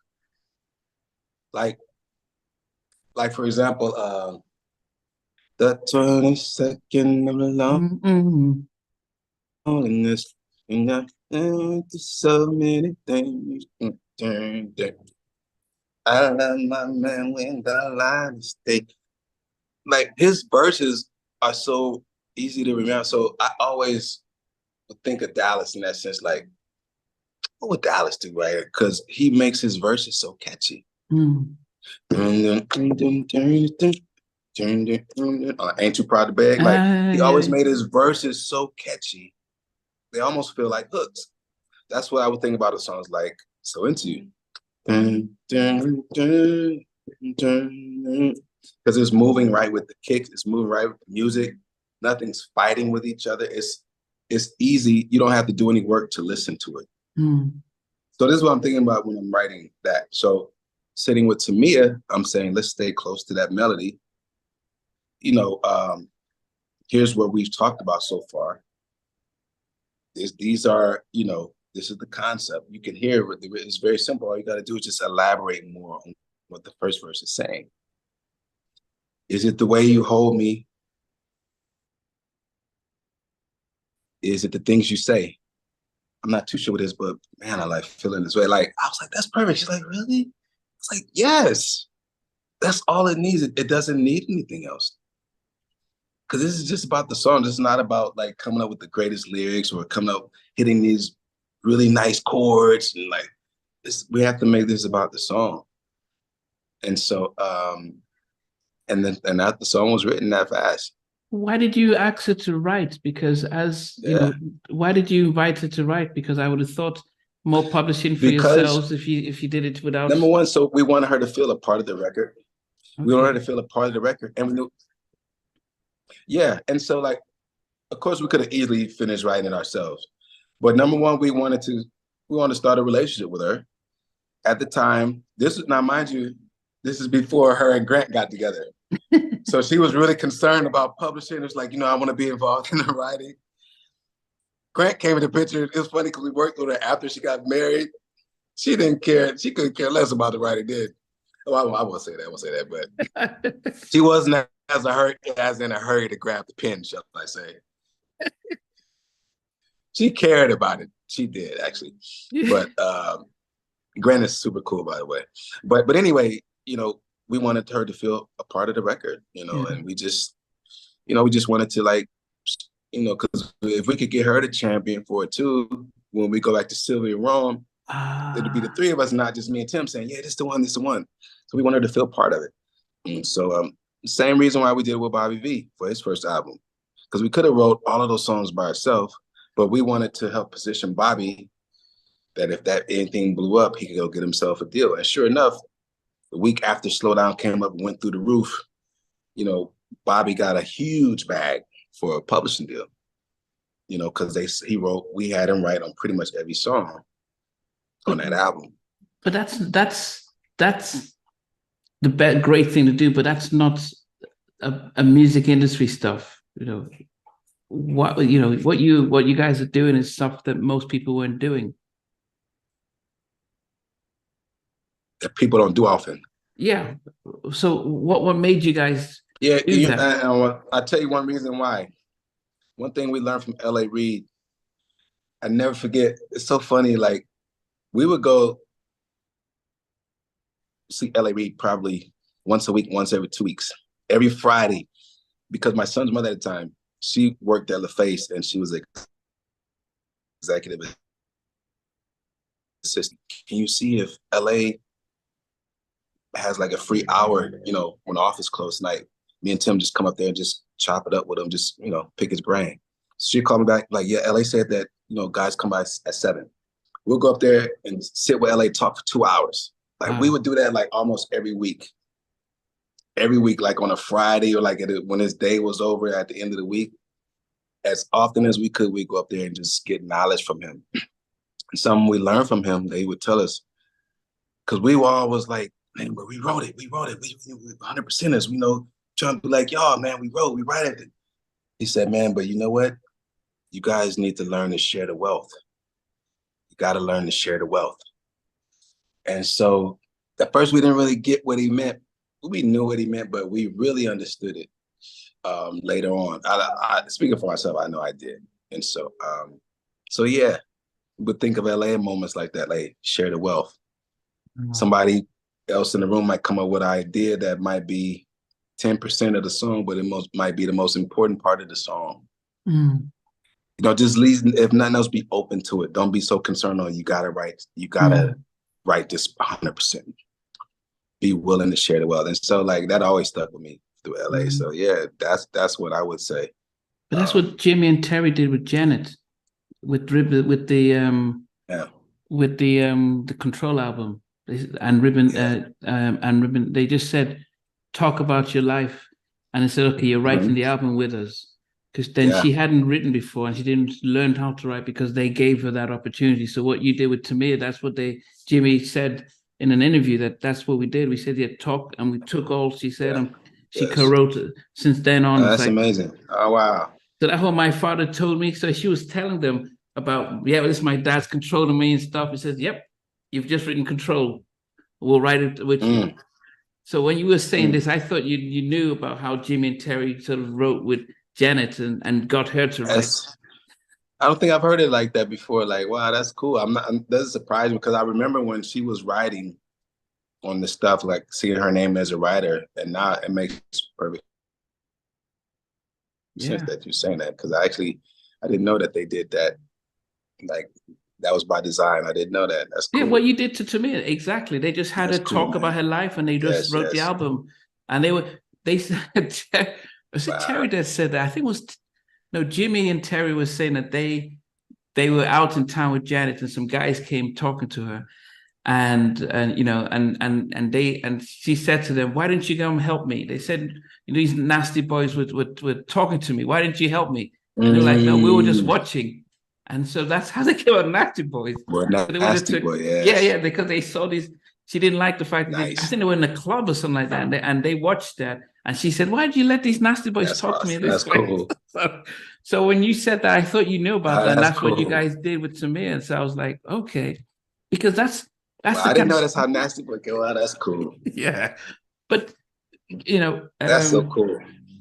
Everybody, I think people knew about you guys with Bobby V album, because Tim, he started to name drop you guys, and that's been because you've been doing stuff, and I think if industry people would know who you are, but I think the public kind of knew about Tim and Bob was when he started to drop your name. How did that come about? A lot of people, there was like a younger generation that literally thought that was the first thing we did. That's actually cool, because when they go back and look further, like 10 years before that, they're like, whoa, y'all did all of that too? Wow, I didn't know y'all did that. So, but how did the whole Bobby B stuff where he dropped your name? Whose idea was it to say, okay, Tim and Bob, and then all of a sudden, He just did it.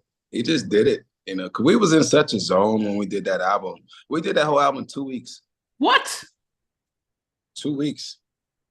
And so literally just kind of just hanging out in the studio. It wasn't even like we was like, okay, we got to get this done. He didn't even have a deal till after the album was done. Because, we've known Luda since before he was even rapping. He was a very well-known DJ in Atlanta. Okay, I heard about that. So Luda had came to us. Okay, so fast forward, in his career, when he started DTP and all that, and his career took off. He had hit us up like, hey, man, I want y'all to run my R&B for my label. And it was like, absolutely, you family, absolutely. So we was already going to do business with him. And so when we started doing these demos on Bobby, we was taking them around everywhere, all the labels, nobody would sign them. And so then there was a guy that was at the time was Luda's best friend. His name was Poon Daddy. I know it's a funny name. But Poon Daddy and Luda, they were literally radio personalities in Atlanta, like two of the biggest radio personalities at the time. So Poon called Tim like, hey man, y'all should work with Bobby, man. I'm gonna fly him out there. We finna get on the plane. And so they flew out to LA. And that's when we started working on it. Because we had knew Bobby anyway from when we worked with Mr. on the Mr. album. Okay. The group that Bobby was in. Yeah. And so we had already worked with him. And so that's where it all started, man. And so, but yeah, we got like 14 songs in. Nobody would sign them. It's weird. We was taking them everywhere. Like, it was weird. Like, we took them to we even took them to Big John when Big John was running the label. Remember Big John from EMI, the publisher, Big John. At one point, Big John was running the labels. We took them to Big John, and Big John was like, I'm cool. He's dope, but yeah.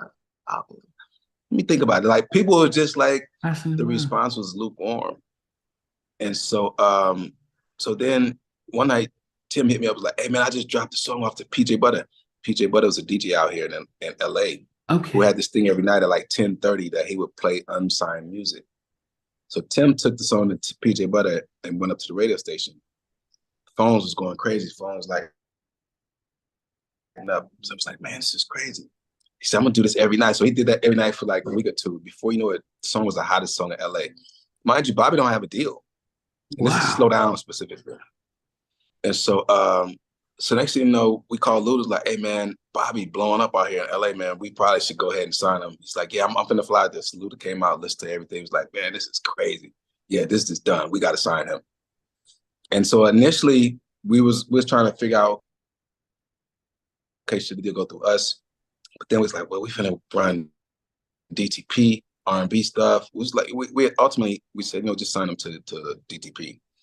And so that's how it all started, man. And so then, because Tell Me and Slow Down were the last two songs we recorded.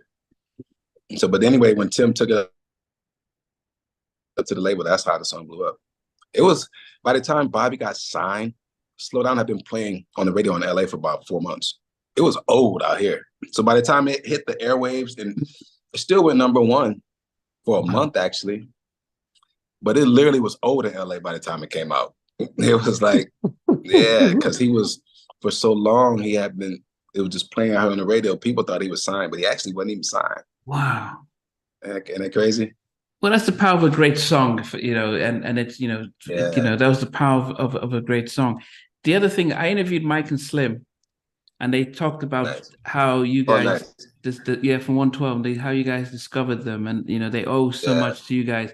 What was so for the record, that debut album is, I think, one of the best debut albums. It's a no skip album. It's one album I used to, even now I listen to it, I don't skip any track. Oh, thank you, man. I mean, that is one of the best debut albums. I just love the whole vibe of it. It is. Yeah, well, they're just one of the best. And I as I said, I've always loved 112. I think that debut album. And Mike was saying that you guys were grooming them to you wanted to sign them,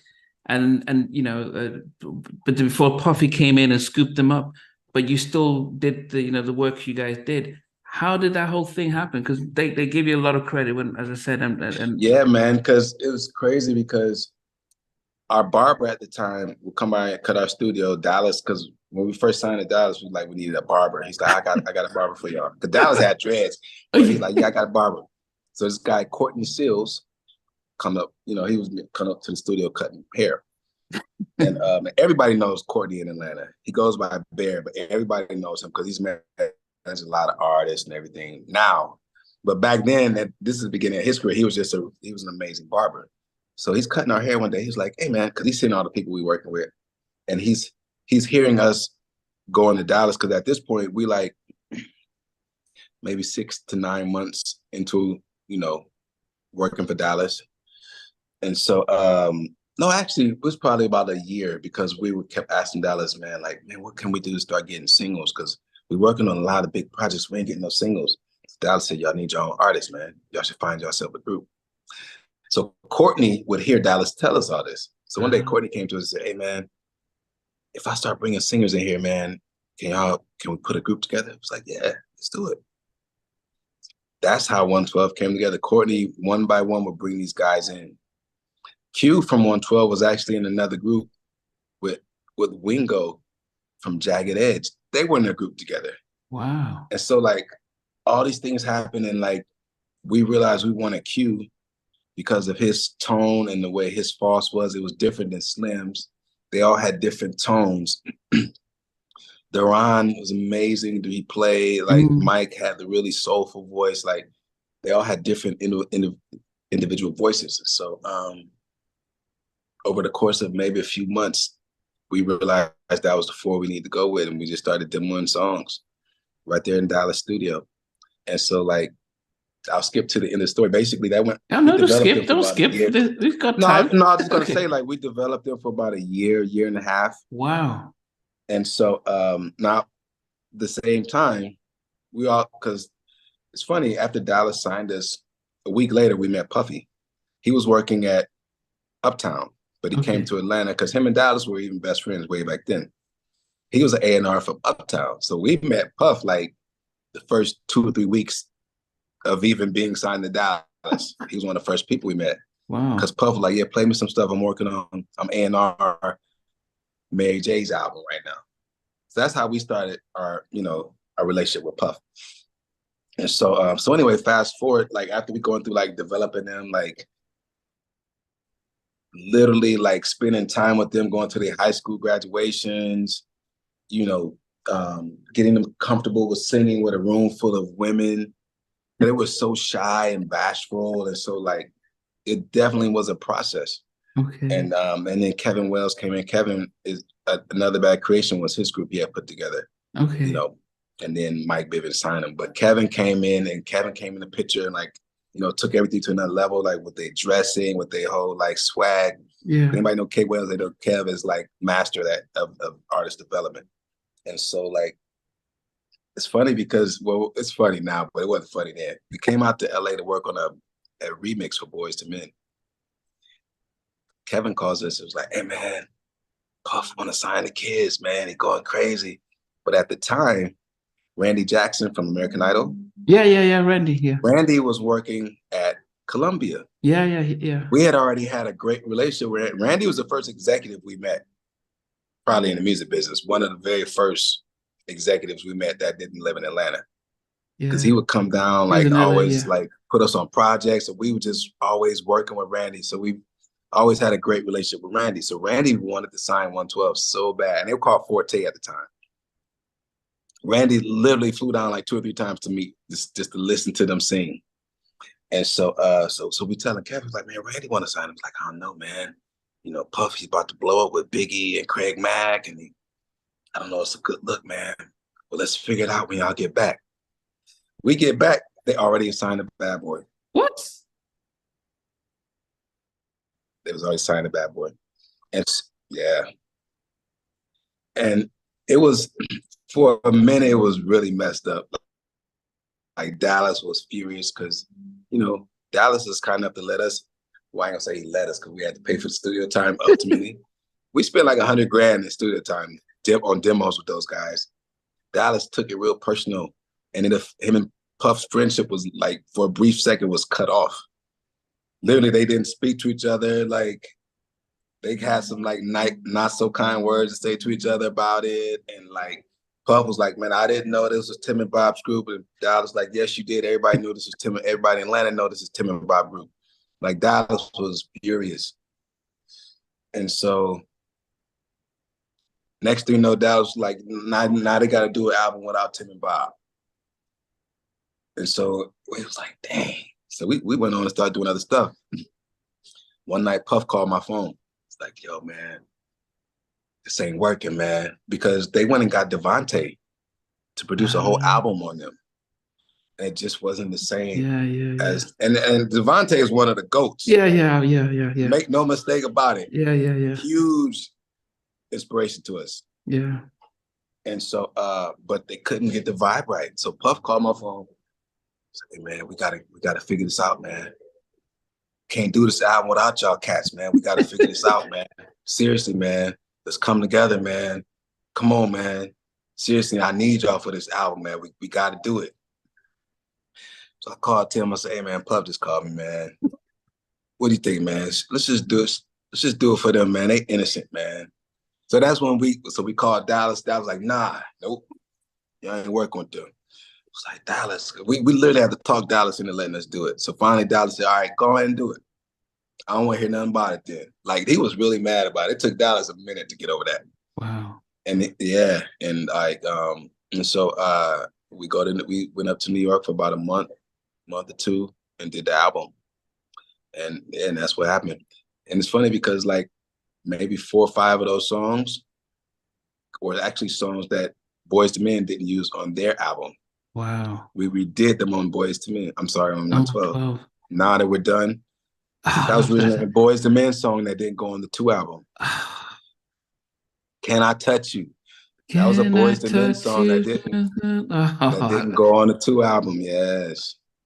Yes, sir. So that's how it came about, man. You know, it is, as I said, I started and finished it. I don't skip one. You know, most albums, back in the 90s, they had 18, 17 tracks, and you skip through. You don't skip that album. That album, man. Yes, man. That was a special album, man. We had a lot of fun making it too.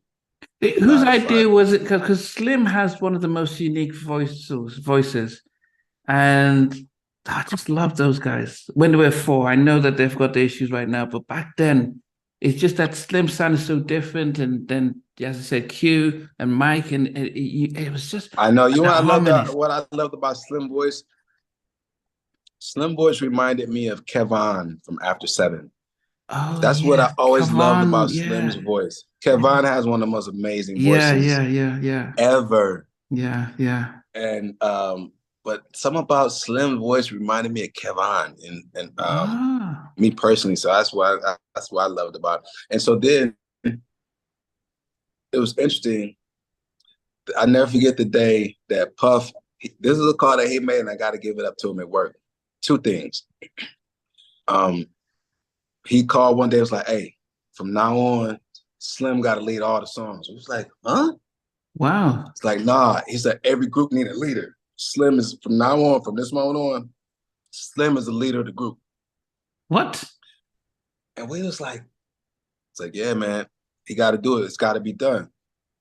The other guys got good voices, but it ain't translating right on these records, man. This ain't feeling right. They need to feel younger in his voice. So that's how it's got to go, man. I know they all, they don't want to look at it like that, but it's how it's got to be. And I'm glad that he made that call because it worked. And another call that Puff made that nobody wanted to do, came time for the single to come out. Montel Jordan was putting out I always get their names. Which one, Montel, that did This Is How We Do? Is that Montel Jordan? Yeah, that's him. Yeah, that was Montel Jordan, right? Yeah. I get the last name mixed up. Yeah, it is. He was coming out with the single that had the exact same beat as Only You, the original Only You. I called Puff, I was like, "Hey, man, we got to go to a different single, man." Montel Jordan coming out with this song that got the same sample. Yeah, okay, yeah. And Puff said, "Wait a minute, really? He got a song that's coming out with the same sample?" Like, yes, the exact same sample. So, man, we need to go to, because we all wanted Come See Me to be the first single. So then Puff was like, oh man, it was classic Puff. Like, I really wanted to be, and basically he was happy that Montel had come out with the same thing. That's how competitive Puff is. That's one thing I can give up to him. He's like, "Oh, it's really the." He didn't. I can't say how he really said it because it was like some cuss words in there. I'll keep it clean. But he was like, I really wanted to be the first singer. Now that just made my day. Let's go. Like, what? But he was already thinking ahead. Okay, we could do a remix. We're gonna put Biggie on the remix, and the rest was history, man. Wow. Only You came out with Biggie. Room 112, Where the Players Dwell. That was it. And so we all had to be like, "Wow, he was right." And so, yeah, man. Beautiful album. The other thing was Missing You by Case. Yeah. Because when we first heard Case was when he did Touch Me, Tease Me, and so and it was off a big soundtrack. It's like, okay, so what lane is he gonna be in?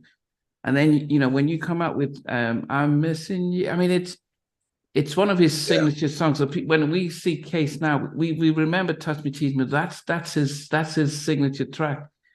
How did you come up with that particular track, man? I mean, but also it's crazy because I was going to say that we don't talk about love songs, about men talking, showing their emotions. So that's one of the powerful things that you guys do that we're missing. Yeah. That's what we would try to do in songs. Like, we would try to allow that male artist to be vulnerable. And so, like, Missing You, we actually initially recorded that with Joe. Joe? We wrote it with Joe. Oh. The singer Joe. Yeah. Crazy thing happened. We recorded the song. We wrote it together and everything in Atlanta. Joe's manager at the time, well, I think it's still his manager, Kadar Massenberg. OG in the game. Very powerful guy. Neo Soul. Kadar was like, radio will never play that record. Kadar. It's like, what? It's like, nah, radio won't ever play that record, man. We thought they was passing on it. To our, it was like, okay. Months later, we're in the studio. We're just going through some songs, just me and Tim in the room. And Tim played Missing You. This dude pops in the studio, was like, hey man, what's that y'all playing right there? It was like, oh, that's this song that we did on Joe that's probably, probably won't get released or whatever. It was a guy named JoJo Brin. JoJo was the A&R for Def Jam. So JoJo was like, hold on, man. Go back on that. We played it again. He said, hey, hold on, I'll be right back. He come back on the phone. He got Leo on the phone and said, we want this record right now. Can we fly a case out? We want this record right now. We can do the business. Let's get everything. Because they were working on the Nutty Professor 2 soundtrack. Yeah. They literally flew Case out like a few days later. We got the deal together. They flew Case out. And it was there. So, right, recorded the song. The song came out great. And initially, Case was intimidated because, singing a song behind Joe. Yeah. It's like he was, but the interesting thing was Case delivered better than Joe did. And it ain't too many people that's going to sing better than Joe. Joe's literally probably the greatest singer that I personally ever worked with, ever. Yeah. That's including Brian McKnight.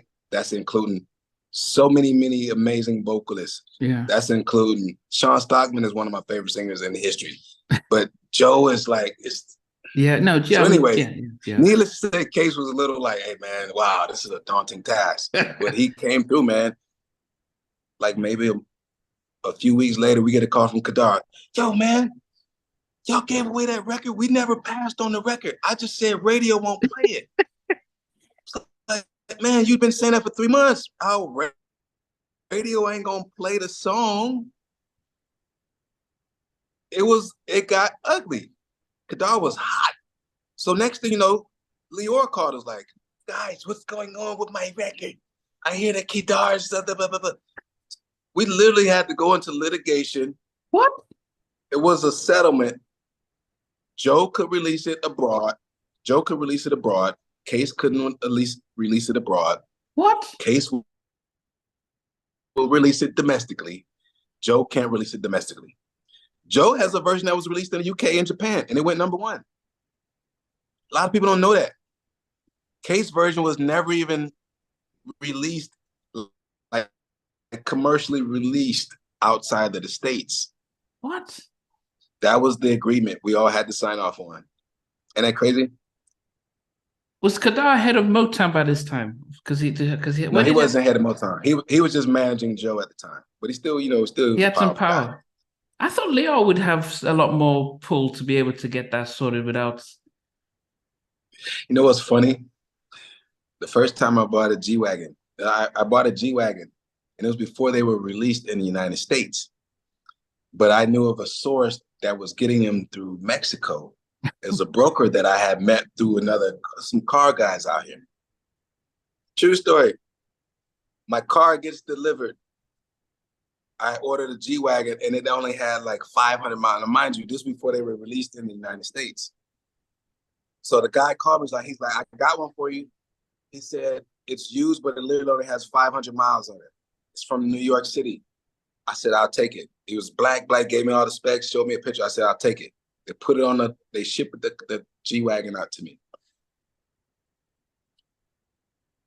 The guy calls me the day that it was delivered. He's like, hey man, I think you know the guy that the car is coming from. I was like, what do you mean? He said, you know Kadar Massenberg? I said, it was Kadar's G-Wagon.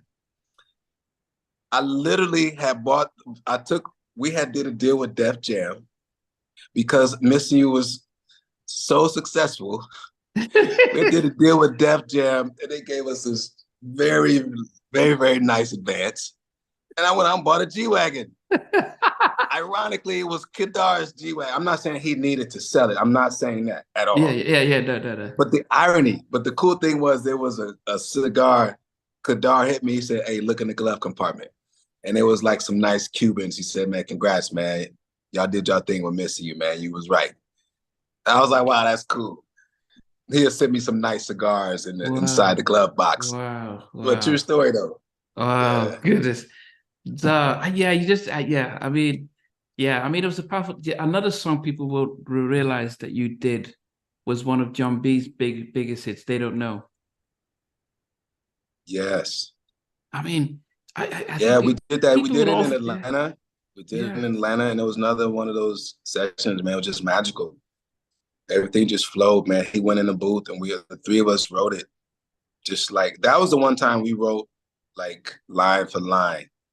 And but yeah, everything just gelled that night in the studio, man. Another song, you know what? Another song that came from those same group of songs that we did. Um, no, wait a minute. It wasn't that. It wasn't that. I'm getting the projects messed up.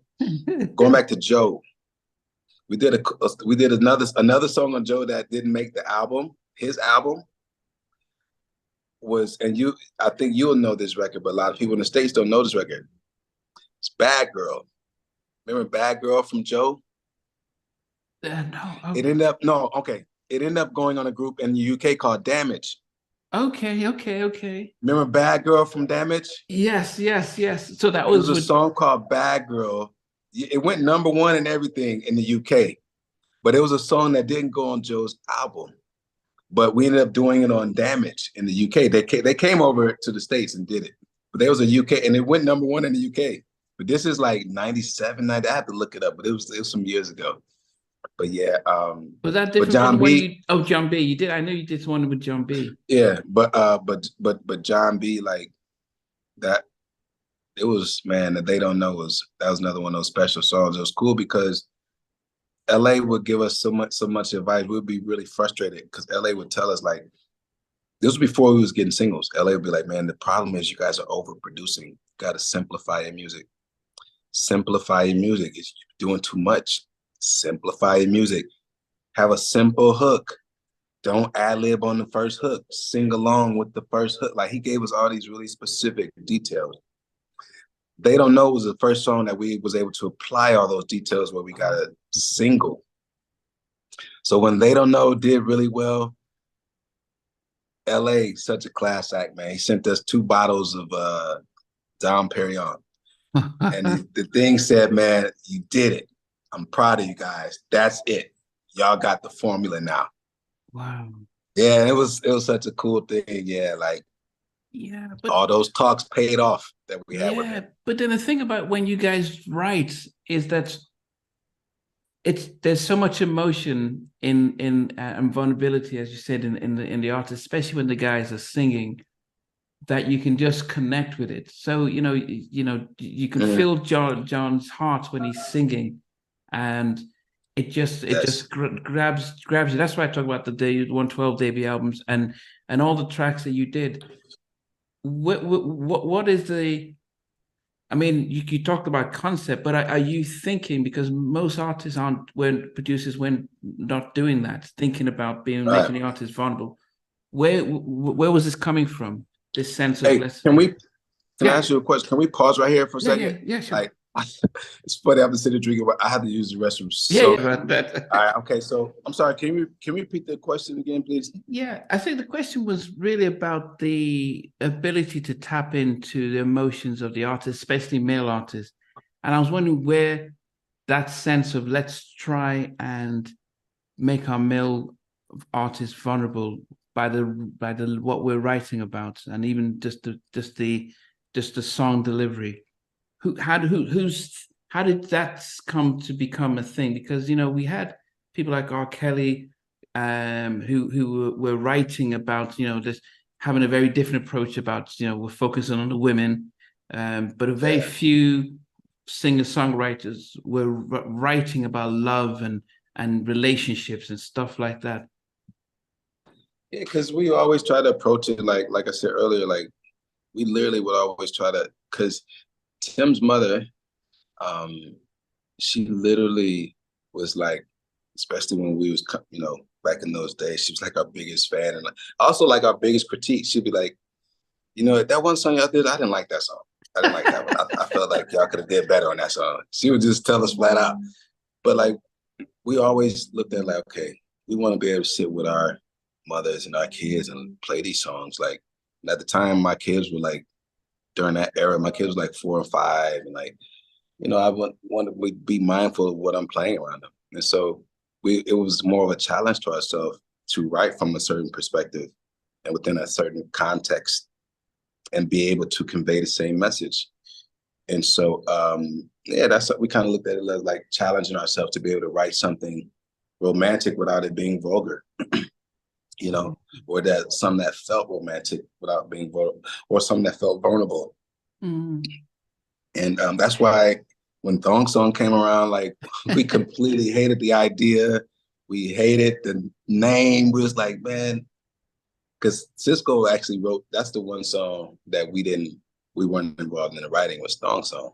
Because it doesn't sound like a Tim and Bob track. And so that's why initially, when we were first doing that song, we completely hated the idea that he wanted to do. But we rolled with it, but privately was like, hey man, can't believe he want to call this song Thong song. Is he crazy? So now it's like a iconic name or whatever, but we hated it initially. And so we knew it was a great song, but we was more like, man, my mom gonna say we should hear this. Like, yeah. It was a video. Because that's weird. Yes, man. So I was like, hey. But this is one of the things you learn how to accept, and you just learn from it, really. I'm definitely not complaining at all.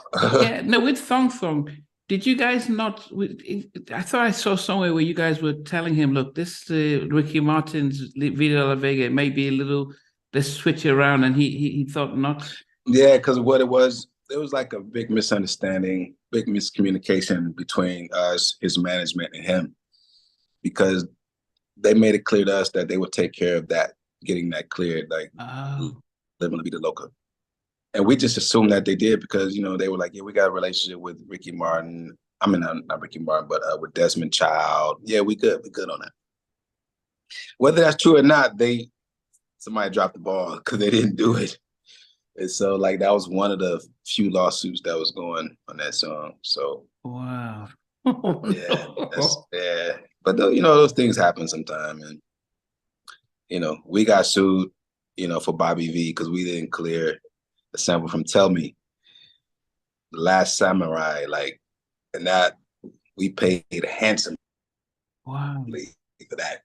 But you know, that album like took our career to another level, and like the timing of Bobby V coming out, like it really rejuvenated our career at that time. And so yeah, definitely not complaining about that either. So yeah. And another person, what was your relationship with Tony Rich? Oh yeah, Tony. Okay, so when we lived in Detroit, that's how we first met Tony. Oh. And Tony's the first guy that we personally knew that had an MPC 60. Because Tony was working out of the studio with RJ from RJ's latest arrival. Remember the song Shackles on My Feet back in the 80s?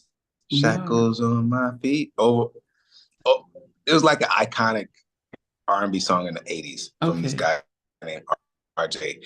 Well, basically, John Sally was like an investor in this studio. That's how we first met Tony. We met Dietrich around that same time. Dietrich Haddon, the gospel artist. I'm not sure, are you familiar with Dietrich Haddon? No. Very, very popular gospel artist, yeah. So, but anyway, that's how we met Tony, because Tony was working at that studio, and we first started literally like exchanging ideas and like showing each other music back then. This is in 1991. That's how far back we go back with Tony. So his actual name is Tony Richards. And back then, he literally sounded like Babyface. Like his production was like the reincarnation of Babyface. Wow. So fast forward to Dallas signing us.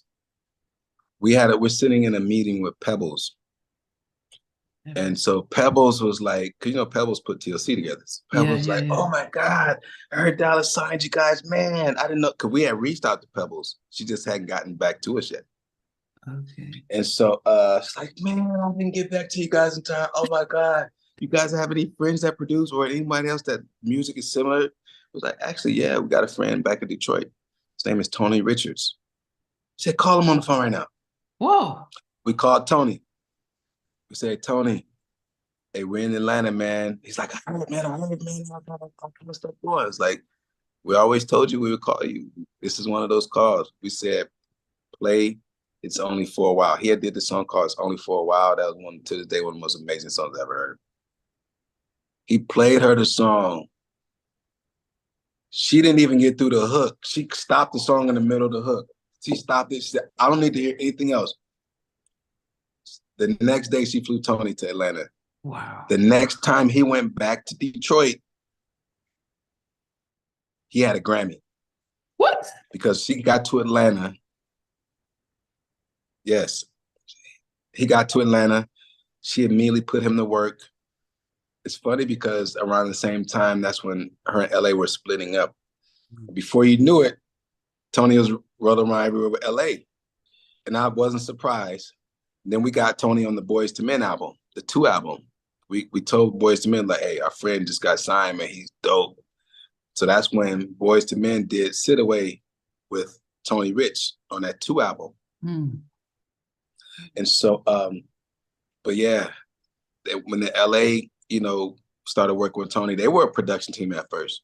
Wow. And LA went LA back. was like, man, yeah, because the song on the 2 album, it actually says produced by L.A. Reid and Tony Rich. Yeah. I saw that. I did. I thought I was surprised. And so, so L.A. was honing Tony's producing skills, even though we initially introduced him to Pebbles. And so, it's funny because that's how Mario Winans got down to Atlanta too. We brought Mario down. He lived with us.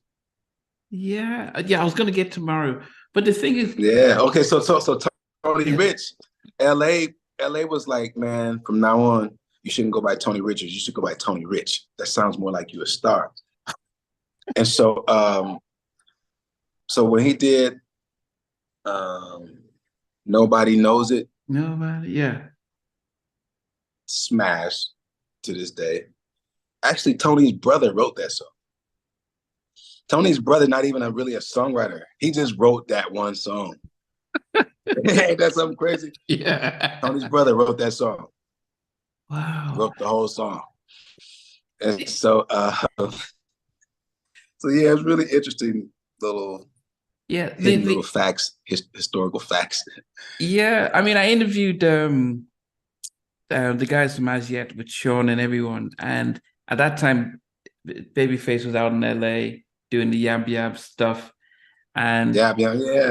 And so I think LA and Face had a little, kind of a little rift, and so the gist that we were getting back as fans is that, okay, I'm going to show you Face. I'm going to bring someone that sounds like you. I'm going to have a smash hit that sounds like a Babyface record, but it was. Yeah. I said those some talented cats too. Yeah, we work with them too. Yeah. And yeah, man. Wow, so many. I love talking about all these stories. Bring back so many memories. What about Mario then? Because I would, most of us would have thought, well, he's related to the Big Winans family. He should get stuff. Yeah, because I met Mario when I moved to Detroit, just being around like musicians and stuff. So that's how I first met Mario. And then we have him come out of the studio. So by the time Tim moved up there, I had already knew him. And so he had him come out. So we would come out of the studio and we was all just like playing each other tracks and stuff. And Mario was always talented. Like he was 15. Wow. But man, he would play music. He'd be like, man, you did this? Like he was young. Mario was 15. I was 19. Tim was like 22 or something like that. So Mario was a kid, man, when we first met him. Wow. And so, but anyway, we always told him like, hey, if we ever make it, man, just keep in touch with us, man, So sure enough, we in Atlanta, this is 1994. My phone ring one day, it was Mario. Was like, yo, what's up, man? It's Skeeter. He went by the name Skeeter. That was what his nickname was. Hey, man, it's Skeeter, man. It's like, what's up? He said, hey, man, you always told me to call you, man, if I was ready to move down. Hey, I'm ready, man. You give me the word, I'm gonna get on the highway right now. And so we was like, yeah, come on down. So he came down, we introduced him to Dallas. And Dallas was like, okay, I'll sign him, but you guys got a TC. I know he comes from the gospel world, but you guys need to show him the difference, being in the R&B world, like help him transition, like So kind of keep him under your wing. I'll sign him. So Dallas signed him. And that's how it started. So then shortly after that, Puff was in town. and so it's crazy because he was signed to Dallas, but he ended up doing a publishing deal with Puffy. Oh. And so initially, so then ultimately he ended up, when his deal with Dallas was up, then he ended up joining the Hitmen or whatever. Yeah. But so was yeah, Dallas? I was thinking too, Dallas man. would have been like, "Oh, you've taken another one of mine." Dallas wasn't mad about the Puffy coming to steal. Yeah, him and Puff always had this thing, man. Him and Puffy always had this thing. That's all I can really say about that. Yeah, but yeah, it was like a friendly, competitive thing they had. Yeah, but were you surprised about his success? I mean, when not just his, he became one of the most famous hitmen alongside Stevie J, but had his solo album and stuff. But and his vocals were just very unique and stuff. Were you surprised that he blew up like that? Yeah, because he wasn't a singer.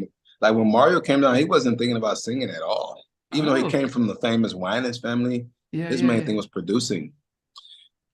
Interestingly enough, we were doing So Into You. Oh, we met Tamia through Mario. Oh. But we were already kind of like on each other's radar because earlier in her project, we were working on something and our A&R guy was like, yeah, so it was kind of like a scheduling thing. But Mario was actually working with her. He's like, hey man, I'm working with Tamia, man. Y'all should come by the studio. I was like, oh man, they trying to get us in with her too. He's like, you should at least come by and meet the A&R guys. So that's when we first met Jay Brown. You know, Jay Brown runs all the Jay-Z stuff. He started off working at Quincy's label. And Ian Alexander, these were some executives from Quincy's label that we ended up meeting. And before you know it, we were working with Tamia. And so but by then, Mario started saying like, hey man, I want to start doing like some vocal stuff, man. Like maybe y'all could put me on some backgrounds and stuff. And he actually had a really good tone to his voice. Yeah. And so, So Into You, we had, because how Tamia liked to work sometimes, she liked to hear she didn't care to do backgrounds. She was old school like that. You know how like sometimes old school albums, they get other people to do their backgrounds. But anyway, Mario had just did the demo of the hook. And like he demoed the whole song just so she could get an idea. Like we would always do like a scratch, or we would do a scratch ourselves, but Mario happened to be there, so he did the scratch. And the background sounded so good, we just kept the backgrounds. So the backgrounds to So Into You is actually Mario Winans. Wow. Really like. Next time you listen to So Into You, listen again. That's Mario in the background.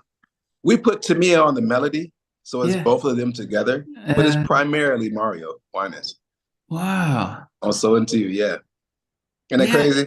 Yeah. I mean, Face did a lot of his backgrounds. You could always hear his vocals in the background and stuff. But wow. No, as I said, we assumed. I think Puffy saw that and probably pushed him because his voice and vocals were very different, very unique. So yeah. And I was saying, were you surprised how he blew up as a singer? Not just when they came out with that, I Don't Want to Know. That was good. Yeah, man. But Mario's, man, that dude's so talented. Yeah, talented dude right there, man. What about Monica? The work you did with her? Yeah, same thing. It's like around that was 94. I remember the night she first came to the studio. She was 12 years old. Kevin Wells brought her by the studio, and wow, she was 12 years old. Dallas put us in the studio with her. We did like 10 songs out the gate with her, like showing her the studio, getting her studio ready and everything. And so, and then Dallas joined in, and that's when Dallas did, don't take it personal, but that's when we did like Now We're Done and Kicking It With You and all these. So we did a lot of songs with Monica. And so, yeah, she was 12 when she did that first album. What singing like that. She was 12 years old. When the album came out, she was 13. But when we recorded the album, when we started recording, she was 12. Ain't that crazy? Yeah, because that seems very. Don't take it personal. She was 12 years old singing like that. Yeah, and I want, I do. So I do wonder if it's the production or a combination of production and how she was singing. I was just seeing her on the roof singing, but the production is what Yeah. the guys were like, oh, I like the stuff, and maybe the girls were getting into the vocals on how she was singing, but you forget how young she was. But she didn't seem as young as Brandy, because when Brandy came out, I Want to Get Down, you knew it was a girl, a little kid, but Monica didn't come out singing like and a she was kid. actually younger. Yeah, because Brandy came out. Because Brandy was 15 when "Wanna Be Down" came out. Yeah, and you felt Monica like was a little literally kid. 13, and Monica was literally 13 when that album came out. Isn't it crazy? So yeah, man. But could you see when you were working with her, doing all those tracks about how talented she was? Yeah. Same thing with Beyonce. She sung like that since she was 14. Like her voice has sounded like that since she was 14. Wow. Yeah, Like yes. I wish I still had some of those recordings, like unreleased stuff. You wouldn't believe it. Like you could listen to this day, you could listen like, wow, that's Beyonce. But like, yeah, she was 14 on these vocals. You're like, what? Yeah, it's crazy. But you later on worked with Destiny's Child and doing a song "Baby." Did she remember you guys when you did work with Destiny's Child? I'm sorry? When you worked with Destiny's Child, you did a track "Baby." Did Beyonce remember you guys? Baby. Okay, so when we did that song, that was like the second time, because we worked with them in phases. The first time we worked with Destiny's Child, they were signed to Daryl Simmons. Daryl Simmons, that's I've interviewed Daryl. He the told me guy, about Babyface's best friend. Yeah, I've interviewed Co-wrote a lot Daryl. of songs. Yeah. Yeah, I've interviewed Daryl. Yeah, We were fortunate enough because his studio literally is next door to Dallas's. Yeah. It was literally right next door. Like you walk out of Dallas studio and his was right next door. Is that the one T.I. So now? T.I. we has were it now. fortunate. Yeah. T.I. bought it? Yeah, he said he sold it to T.I. Yeah. Okay. Yeah. So anyway, we were fortunate enough to have Daryl as a mentor early on. Matter of fact, Daryl was the first guy who said, you guys are overproducing. Oh. Like, really? He's like, yeah. And I love Daryl because he ain't gonna tell you what you want to hear. He's just gonna give it to you straight. Yeah. And you just deal with it. Like, for example, but I'll talk about this first. But he had these girls. He called us. He was like, "Yeah, I got these girls from Texas. They called the Dials. I want you guys to do the album." But it was Beyonce. It was Destiny's Child. Yeah. And so we literally recorded our whole album with them. And long story short, they ended up. Daryl and Matthew couldn't get along. So Daryl called us one day like, "Hey man, I'm letting the girls go. Y'all can do whatever y'all want. I just can't deal with Matthew no more. I know y'all put a lot of work into this project. Y'all welcome to use the demos, whatever." We reached out to Kim Burse. Kim Burse was the executive at Columbia, or at Sony at the time. And we was doing some business with Kim Burse. That's when we first sent her some songs from Destiny's Child. And I'm not saying this is the reason why they got signed to Sony, but that kind of like got the ball rolling with Sony. It was when we reached out like, yeah, these girls are free now. Because then it changed hands a lot. Then they got Dwayne Wiggins involved from Tony. And so, but that's how it kind of like happened. Like Daryl just let them go. He couldn't deal with Matthew. And so, but the other thing about Daryl that was so amazing, because at one point, this is right in the thick of we just working on everybody and working. We could come back from New York one time in Atlanta, and Tim accidentally left the bag with all our music. He accidentally left it on the shuttle. And at the time, that's when you had to use a DAT machine for everything. So it had like 200 DATs. Wow. Had like 200 DATs in this. Hold on, let me put my charger in here. Had like 200 DATs. All our music that we've ever done, going back to the Detroit days, everything was in this bag that Tim lost. It's kind of like the equivalent of today, somebody losing all their hard drives, everything. Wow. They lose it. We were so messed up. We go to Daryl's like the next day, like, it's like, what's wrong with you guys? We just literally go in there like, we lost all our music, man. We literally was messed up. Daryl looked at us and said, so it was like, huh? It was like, so it was like, we didn't know we thought he was playing. He was dead serious. Like, so I don't care that y'all lost y'all music. Go create more. As talented as you guys are, you think I'm gonna sit here and feel sorry for y'all because y'all just lost all y'all music? Go create more. What else is going on? And then we was like, wow. But that was the thing that like you needed woke us up. Like, cause for like weeks we was like, man, what we gonna do? We lost everything, man. He was like, so, and go create more. Y'all too talented to sit here and mope in front of me because y'all lost all your music. Go create more. Changed our life. For me, changed my life when he said that. Wow. Like, literally changed my life when he said that. Because it was like, wait a minute, he's right. You know, and so like shortly after that is when we did They Don't Know. Wow. Yeah. True story, man. Our first #1 record. My goodness. I mean, but it's moments like that and having people around like Daryl there's very no nonsense, like give it to you straight. He's like, so think I'm gonna feel sorry for y'all because y'all lost all your music. So as talented as y'all are, so what? Go create more music. And what else is going on? I was like, yeah, that's Daryl though, man. Yeah, like, I mean, I love it. Yeah, I love that guy, man. Yeah, he came out with his Christmas album that came out last year. He sent me a copy. I interviewed him twice. Really knowledgeable guy, very humble guy. Talked about how talked about how babyface, man. He was like, man, this guy's better than I am. I'm just gonna stand beside him and learn from him. You know, didn't know learning from that. But I've also interviewed Matthew Knowles, and yeah, he is he's kind of headstrong. So I can understand how, if you don't do it his way, it gets me selfish. Yeah. But, I think Matthew got it took a lot of heat. Matthew actually, he sacrificed a lot, like a lot of stuff. A lot of people don't know that he sacrificed, because when we got that call from Daryl, Matthew called us too. Guys, I'm just calling guys, man. Daryl let us go, man. Okay. We have nothing.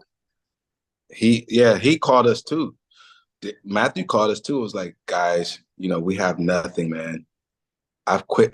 Matthew quit his job. He had a really good job. Yeah, Xerox. He quit his job. Yeah. Getting them. And it was either at Xerox. It was like a big corporate job. And he quit. Yeah. That's how much he believed in them. Yeah. So when people will try to go in on Matthew, I'm like, man, he made some sacrifices a lot of people don't know. And he never tried to push Beyonce as the forefront. She just emerged that way. Matthew didn't try to push her that way. And it's funny, last time I seen him, he man, I couldn't get it. I was gonna try to subpoena y'all, man, because it was some kind of lawsuit was going at the time where the other girls were saying Matthew tried to make Beyonce to start a group. And he said, then I know y'all was there from the beginning. Y'all know that was not true. I said, you're right. And I would have literally went to court and testified for him. Like, Matthew never did that. He never tried to push Beyonce as the leader. She just emerged as the leader of the group. It was inevitable. She was the one sitting up in the middle of the mix, sitting at the board while the other girls is in the lounge sleep. Wow. She was living there, sitting there, like, what does that mean? Because why do you guys, when you blend the harmony, why do you blend it like that? Oh yeah, we did like this because the melody is going to be a little bit above these notes. Then we have to have all these other notes in there because then you want the melody to be, you just got to get the right this, and then once you add like this, and you add the compression, and you add she wanted to know all the details. This one, she was 14. So it doesn't surprise me now that she's producing her songs, because she literally she wanted all that information and she wanted to know what everything meant. So man. I think the issue with Matthew was that because even when I interviewed him, he talked to, I started from when he grew up in Alabama and all this stuff. I think the issue is that we didn't get to see the vulnerable side like you've just described, because he's talking about, yes, the hard work and Beyonce was great, but he's talking like a dad who's been successful. But you've described the Matthew that you know, because even when Daryl talked about them parting companies, it felt as if Matthew had it. They already had something else lined up. But it's not the fact that men. Oh, no. They didn't have anything lined up. Wow. Matthew, I wish I could have saved that message where he called us like, guys, Daryl let us go. We have nothing. We have nothing. I just remember that day like, dang, he let them go. Wow. I felt so bad for Matthew because he had quit his job, you know? And it's like, so anything you guys can do to help, man, we would really appreciate it. So that, I know for a fact they did, well, based on that message, he left. They didn't have anything else in the works, Wow. no. We made some calls, like I said, to Kim Burse. She was the first person we called. She was at Sony. Yeah. Wow. So, yeah, man. Matthew, man. I like Matthew. That's my guy, man. I think he took a bad rap in a few instances, but man, you know. Yeah. I'm sure he's cool now, and I'm sure Beyonce taking real good care of him. So yeah, no, he's I was just said I interviewed him. I think just last year. He's a tough guy, you know. So he's there. So he's not he's a tough guy, but it just shows. Another one of my favorite guests, someone who I think he's been on 3 times, Donell Jones. Oh yeah. How was it like working with Donell? Because you know, he's a writer, as a producer. So dope, man. I've always been a fan of him. Always such a fan of him. You know what? It's crazy because I'm Gonna Be all the songs. This was why I was kind of pissed working with the Donell project, because at the same time, Bobby called me. It's like, hey man, I need you to go to London with me. I'm like, we finna start with Donell. I know, but Bobby was his first trip to the UK. Slow Down had just blew up. And Bobby liked to perform live. He's like, man, I need you, man, because you know how we do the live stuff, man. I need you for that part of the show. I was like, dang. So me and Tim was talking. I was like, man. So I'm gonna be honest with you, I missed like the majority of those sessions with Donell. I was so mad. It was cool because Slow Down was blowing up. Yeah. And since it was 2 of us, we had the ability to do that. Sometimes we would have to do separate sessions at separate times. So I was only there for like one of the songs. But Tim did I'm Gonna Be. That's one of my favorite songs ever. But the I'm Gonna Be record. Yeah, Tim did that with Donell. But I was in London. Most of that project, I was so bummed too, man. I was there for like the first 2 or 3 days, but I missed like a whole week because I went with Bobby, and then we left London and we had to go to Miami to shoot the video for Tell Me. So I was like on the road with Bobby for like almost 2 weeks. Wow. I was like, man. So yeah, man. But Donell's a cool cat, man. Super talented, man. I wish I could have worked with him more. And I actually would still like to work with him. But yeah, man, Donell, talented dude, man. Well, he is getting ready to release his I can't remember the name of the album now, but he's trying to work on a you know, as he just turned 50, one of his masterpieces. So yes, he's still open. I'm sure he's still open to get he was trying to get everyone from Dave Hall and Eddie F. all to come in and put some work on his album. So oh, nice. Yeah, Dave Hall. I ain't heard that name in a long time. Dave Hall. Ooh. Yeah, he's Dave Hall. Wow, that was a cat. Exactly to this stuff. But you know, a lot of people would keep asking. A lot of people kept asking because you guys were so prolific as a partnership. Did the music itself, when R&B itself became a back burner to hip hop, how did that affect R&B producers? And you're going into 2000s and 2010s. How did it affect you as a producer when hip hop started taking over radio? Well, I won't say it really affected us because we always kind of had that approach. Like we always try to put we always didn't just do like just the R&B song. Like somewhere in there would be hip hop, whether it was in the kick or the snare or the sounds we use. And we always try to incorporate elements where a song could lend itself to multiple genres. And so that's like, for example, the Bobby V stuff. It was like hip hop drums. It was like these Asian samples from Asian music, literally, Asian inspired music, blending that with some R&B melodies. So then you end up getting something really interesting. It's like, but we learned that from the greats, from Jam and Lewis. Janet wasn't an R&B artist. You can't just say Janet was an R&B. That would be completely erroneous to say. Black Cat is not an R&B song. Yeah. You know? Yeah. Velvet Rope, that album is not an R&B album per se. But they did with their production, it would have like pop elements. It would have electronic elements. It would have R&B at the core of it. But the writing, I think, at the core was pop music. I think that's because, jamming, we all come from the Midwest. And a lot of their influences influenced us, like groups like America, the guys that I mentioned earlier, the Eagles,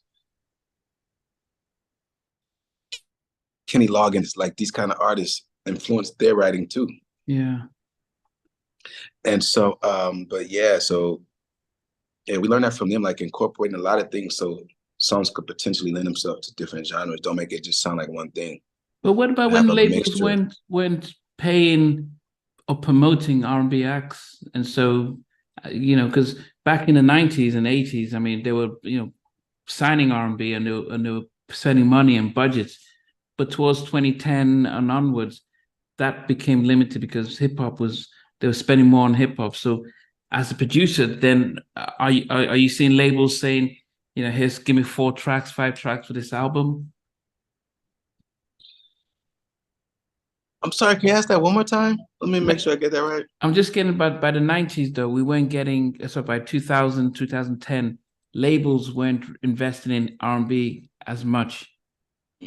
So as producers of R&B music, were you finding getting deals to produce and write harder?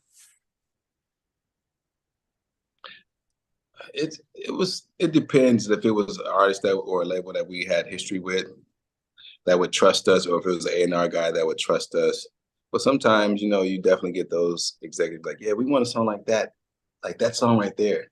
And we didn't like approaching it like that. So a lot of times I think we missed out on a lot of projects if we just didn't gel right with the label or whatever vision the label had for that artist.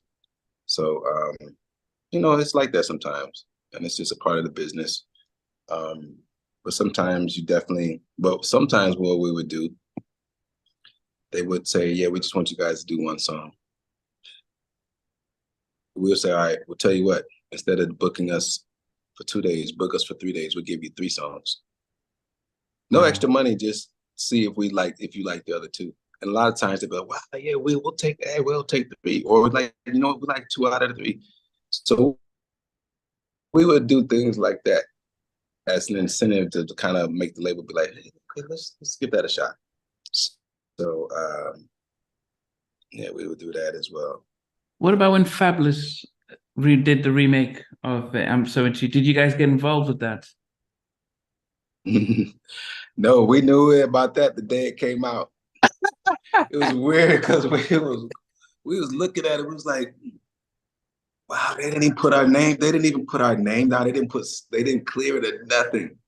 Tamia called us that morning going crazy. That's the one time I heard Tamia use profanity. Was the morning that Fabulous came out with that song. Oh my God, she called us going in. She got Quincy on the phone. She got everybody on the phone. And before you knew it, they had took Ashanti off and put her on there. But it was and those guys were like our friends too, like DJ Clue and those guys, like that's a friend of ours. And so I think DJ Clue produced that record when they did on Fabulous, where I think he had something to do with the A&R or something. I can't really remember. But it ended up, and it ended up because I know Fabulous had said that Tamia had had throat surgery or something like that, and that's the only reason why they put a shot. That wasn't true. Respectfully, that wasn't true, but to my knowledge, respectfully, that wasn't true. But they ended up making it right. You know, they put Tamia. They literally pulled all the CDs off the shelf, because that was when there were CDs. Put all the CDs, put Tamia on the hook, reprinted all the CDs. So it costed them a lot of money. And put you guys the credit. Put your credit. And then they had to clear the sample. Yeah. So yeah, that was an expensive. That was a very expensive endeavor for Fabulous. But I mean, it was successful. The big songs is still, it did really well for him. Yeah, it did great. So for all parties involved. Yeah, but I mean, how do you make that kind of mistake in 2010? You know what? Honestly, that's something we would refer to back then. We would refer to that as like, that's the East Coast. That's the East Coast mentality. Because a lot of times dealing with people on the East Coast, meaning like, in New York City. Yeah. They literally have a mindset like, you know what? We're just gonna put out, we'll clear it. We'll deal with all that later. Yeah, we'll get sued. Okay, yeah, we'll get sued. Yeah, we'll deal with all that later. Just put it out. So it's like for example, Puffy. Going back to the story I said with Montel, he's like, oh, he putting out the same song? Oh yeah, we're putting out the same song. Yeah. We do with everything else later. Yeah, we that makes me even more excited. Yeah, we put it out.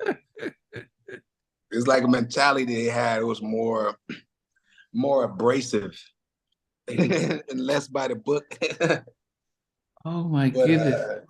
But yeah, man. Wow. I mean, just as we wrap it up, I've had Dalvin. I'm supposed to interview him next week. You worked on his nice. On his album, Dalvin. What was it like working with that Dalvin? Was a lot of fun, man. So man, we had so much fun doing that album because obviously we're huge Jodeci fans, and the album he just wanted to do some different stuff. He had a big deal at the time. Like I don't think people realize he was signed to Madonna. Wow. He was signed to Maverick. That's how we first met Guy Oseary. So we was dealing with Guy Oseary. He signed to Maverick. They gave him a very handsome budget. Wow. Yeah, we did this album. He was managed by Cassandra Mills. She was like a huge Giants. executive From at the Giants. time. Yeah, from Giants. Yeah, Cassandra Mills, Stephanie Mills, the famous Stephanie Mills. That's Cassandra's sister. I didn't realize she was ready. Okay, but yeah, she that's did the Stephanie whole Mills' sister. She did Color Me Bad. Yeah, Cassandra, that was like, at one point, she was like the biggest Black executive. Yeah. From a female. Yeah. She was running Giant Records, labels. And so she was managing Dalvin. So they put a lot of money into the project. Like his album release party, they had it at the Playboy Mansion. Wow. it was like a huge thing, and and Dalvin, he's such a fun guy to work with, man. And we just went in there and just tried to create some good music, man. And we made some dope songs, man. I think his album, it went under the radar a lot. I think it weren't completely under the radar because there was some good stuff on his album, man. Stevie J did some cool stuff too. Yeah. You think it's because man. We had nothing else. We had so much fun working on it though. Do you think because he didn't sing he did a lot of live music on it? Do you think because he didn't sing a lot with Jodeci that I think maybe it was that. Or maybe they probably didn't take him as serious as an artist, but he takes it very serious. And I'm sure you already know that, or when you talk to him, like he's so passionate about what he does, like even his solo stuff, Yeah. And it was so much fun recording that record, man. And yeah, man, good times, man. Good times. Another album you did was Athena Cage from Cut Close. Oh, Athena. Athena. Athena. Yeah. Man, all the stuff that never even came out. Yeah, I mean, but what happened? Because and I think because I interviewed Tabitha. Wow, that's amazing that you knew that. I interviewed Tabitha, and she was that project was one of the best projects we ever did. Literally never saw the light of day. Wow. Because we did a situation with Capitol. We signed her to our deal. We did an amazing album in like 2 weeks. Again, we did it in like 2 weeks. She's vocally like Very Yeah. few women can sing with her. Yeah. And for whatever reason, man, at the end, and mind you, this is just from my perspective. She may have a different perspective. Throughout the entire recording process, every song, like, are you cool with the song? Like, you cool with this? Like, we try to get her involved in the writing, like we did everyone else. Try to get her involved with the writing. No, you write it. Y'all go ahead and write it. Song after song, being as creatively nurturing as possible. We finished the album and we like doing the listening one day. She comes into the studio. It's like, I need to talk to y'all. It's like, sure. And she literally cussed us out. What? I don't like the direction of the album. I feel I should have been more involved in writing. And she had this whole list of things. We were like, Athena, I'm sorry, where did we miss some? The whole way we've been asking you, do you feel this? You feeling that? Here, you want to write this? Here, write this verse. No, y'all got it. She woke up one day like we was trying to get over on her or something. And she felt like she just didn't trust us no more. So we told our manager, like, let her out of this contract today. Yes, get us there. We cool on this. Like, it was really messed up. Like, I can't believe that whatever's happened, she just changed one day. And it was at the end of it was at the end. So we worked out a situation. Capitol, she went directly to Capitol. We said, we just want to wipe our hands clean. We just want to, whatever we need to do. So our manager called us and said, all right, this is worked out. She's going to go straight to the label and it's just going to be a wash. Like, cool. I think a month or two later, the label Capitol dropped her. Wow. Like, and so, man, when I say that was one of the best projects we ever did, like, man, the music in that project was crazy. Like, I still,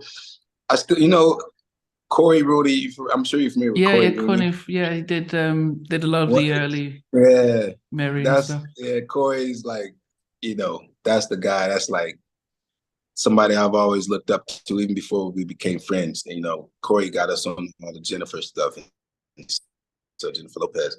But Corey would literally call me out of the blue. Yo, man, guess what I'm listening to right now? And it'll be one of the songs we did on Athena, because I gave him a copy of that whole album. Oh. And he's like, man, this is one of the greatest. There's a ballad that we did specifically that Corey, literally, he would call me randomly. It'll be midnight. He'd be like, hey, man, you got to put this record on somebody else, man. This is one of the most amazing records I ever heard.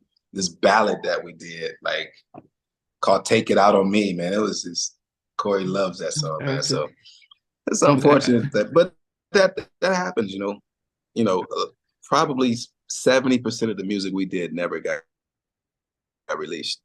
Wow. Yeah, I mean Labor of Love and yeah, well over half the projects we did never even came out or saw the light of day.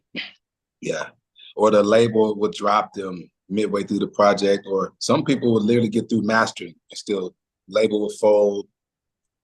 But hey, it's a part of the business, And, wow. Yeah. I mean, as I said, we were looking forward to that, and I think I've seen some leaked versions of it, but I'll go back and listen to it. And I guess finally, the Brian McKnight. There was a time that I used to, every time he put up an album from his debut album, I used to always buy. And then, what was it like working with him directly on his 10 album? Man, obviously he's another one of the GOATs, of course. So so cool to work with him, man, because I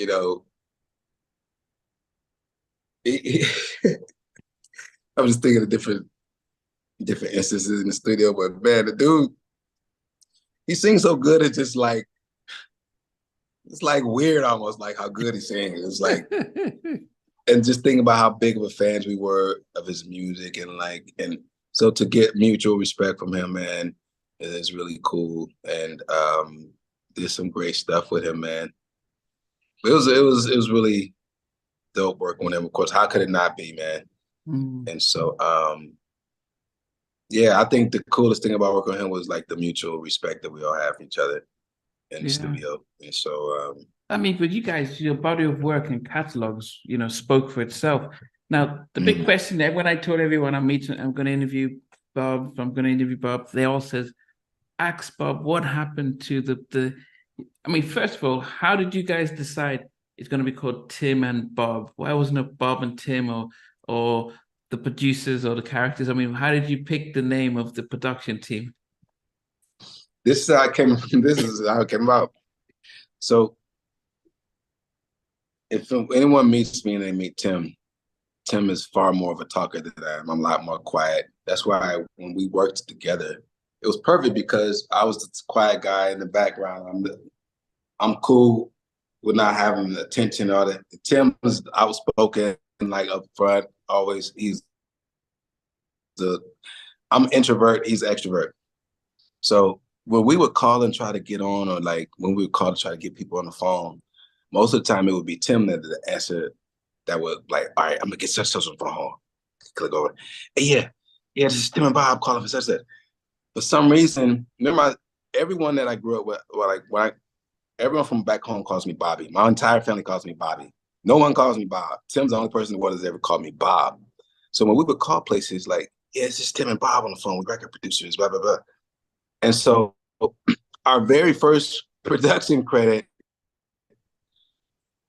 was like, TLC stuff, the Tina Turner, all those things say produced by Tim Kelly and Bob Robinson. But one day we were talking to LA, I was in his office, and he said, man, y'all should go by Tim and Bob. And in my mind, I'm like, that ain't really my name. Like, and he's like, nah, y'all should go by Tim and Bob, man, because people think y'all two white guys. And that's a nice little twist. So that's literally how Tim and Bob came about. And so we was like, man, okay, well, so maybe let's go. So then like the next project we did for the credits, we said, yeah, tell it, say produced by Tim and Bob. So then it was like, it kind of went from there. Yeah, because it's hard, because it was, you didn't know who you guys were because, and because you guys went like in the videos and stuff, you have no idea. You just see Tim and Bob. Right. Yeah. It's just like, and we were literally hide from the spotlight. Like when the Sisqó did a Thong song video, we didn't go to the video shoot. When all the Boys to Men videos, like when we did that remix with all the rappers like Method Man, Craig Mack, Busta Rhymes, all them on that Boys to Men Vibe remix. Yeah. We didn't get in the video. And it's like 100 people in that video. We just always, because we would try to think about what Dallas taught us early on. Even though I think we did it a little bit too much. Like we literally didn't do any press or like it was like pulling teeth for people to like come interview us, whatever. Yeah. But I think we could have did more of that, But it didn't hurt. But I don't regret anything. It didn't hurt your production because I mean, forget about the fact that you did hundreds of big hits and stuff, but they respected the music. The music. Yeah, we always wanted it to be about the music, and it was though because we didn't need to see Tim. I mean, it was good to see, but the music spoke, so you didn't need to sell it. It was just that you were consistent. Yeah. I've never seen the Trackmasters, but if I hear their names, I always know there's going to be a vibe, or the characters. Yeah, right. You hear their catalog, you're like, yeah, I remember that. Oh, that was my jam. Yeah. Yeah. Yeah, so they were like that too. They were kind of like really. Behind the scene guys like that too. Trackmasters. Yeah. I mean, KG from Noted by Nature, he says... then Rodney, when Rodney first came out, Rodney was in his videos. He drive the cars in his videos. Yeah. Yeah. Rodney, yeah. Yeah, KG. Oh, yeah, KG, yeah. Yeah, KG is cool cat. Another friend of ours, yeah. Yeah. I mean, as I said, I love talking to producers. But you know what, man? No, as I said, I love talking to you guys as producers because you guys have a journey and the stories you have with the artists, and especially the memories your music brings to us. And but then when you think, you've mentioned Teddy, Jimmy and Jam and Terry and LA and Babyface. During your time, who were your contemporaries that you said, okay, yep, or is that what they're doing? Okay, we're going to need to take another level. So the guys who were, forget Jimmy, Terry, and Teddy at that time, I would say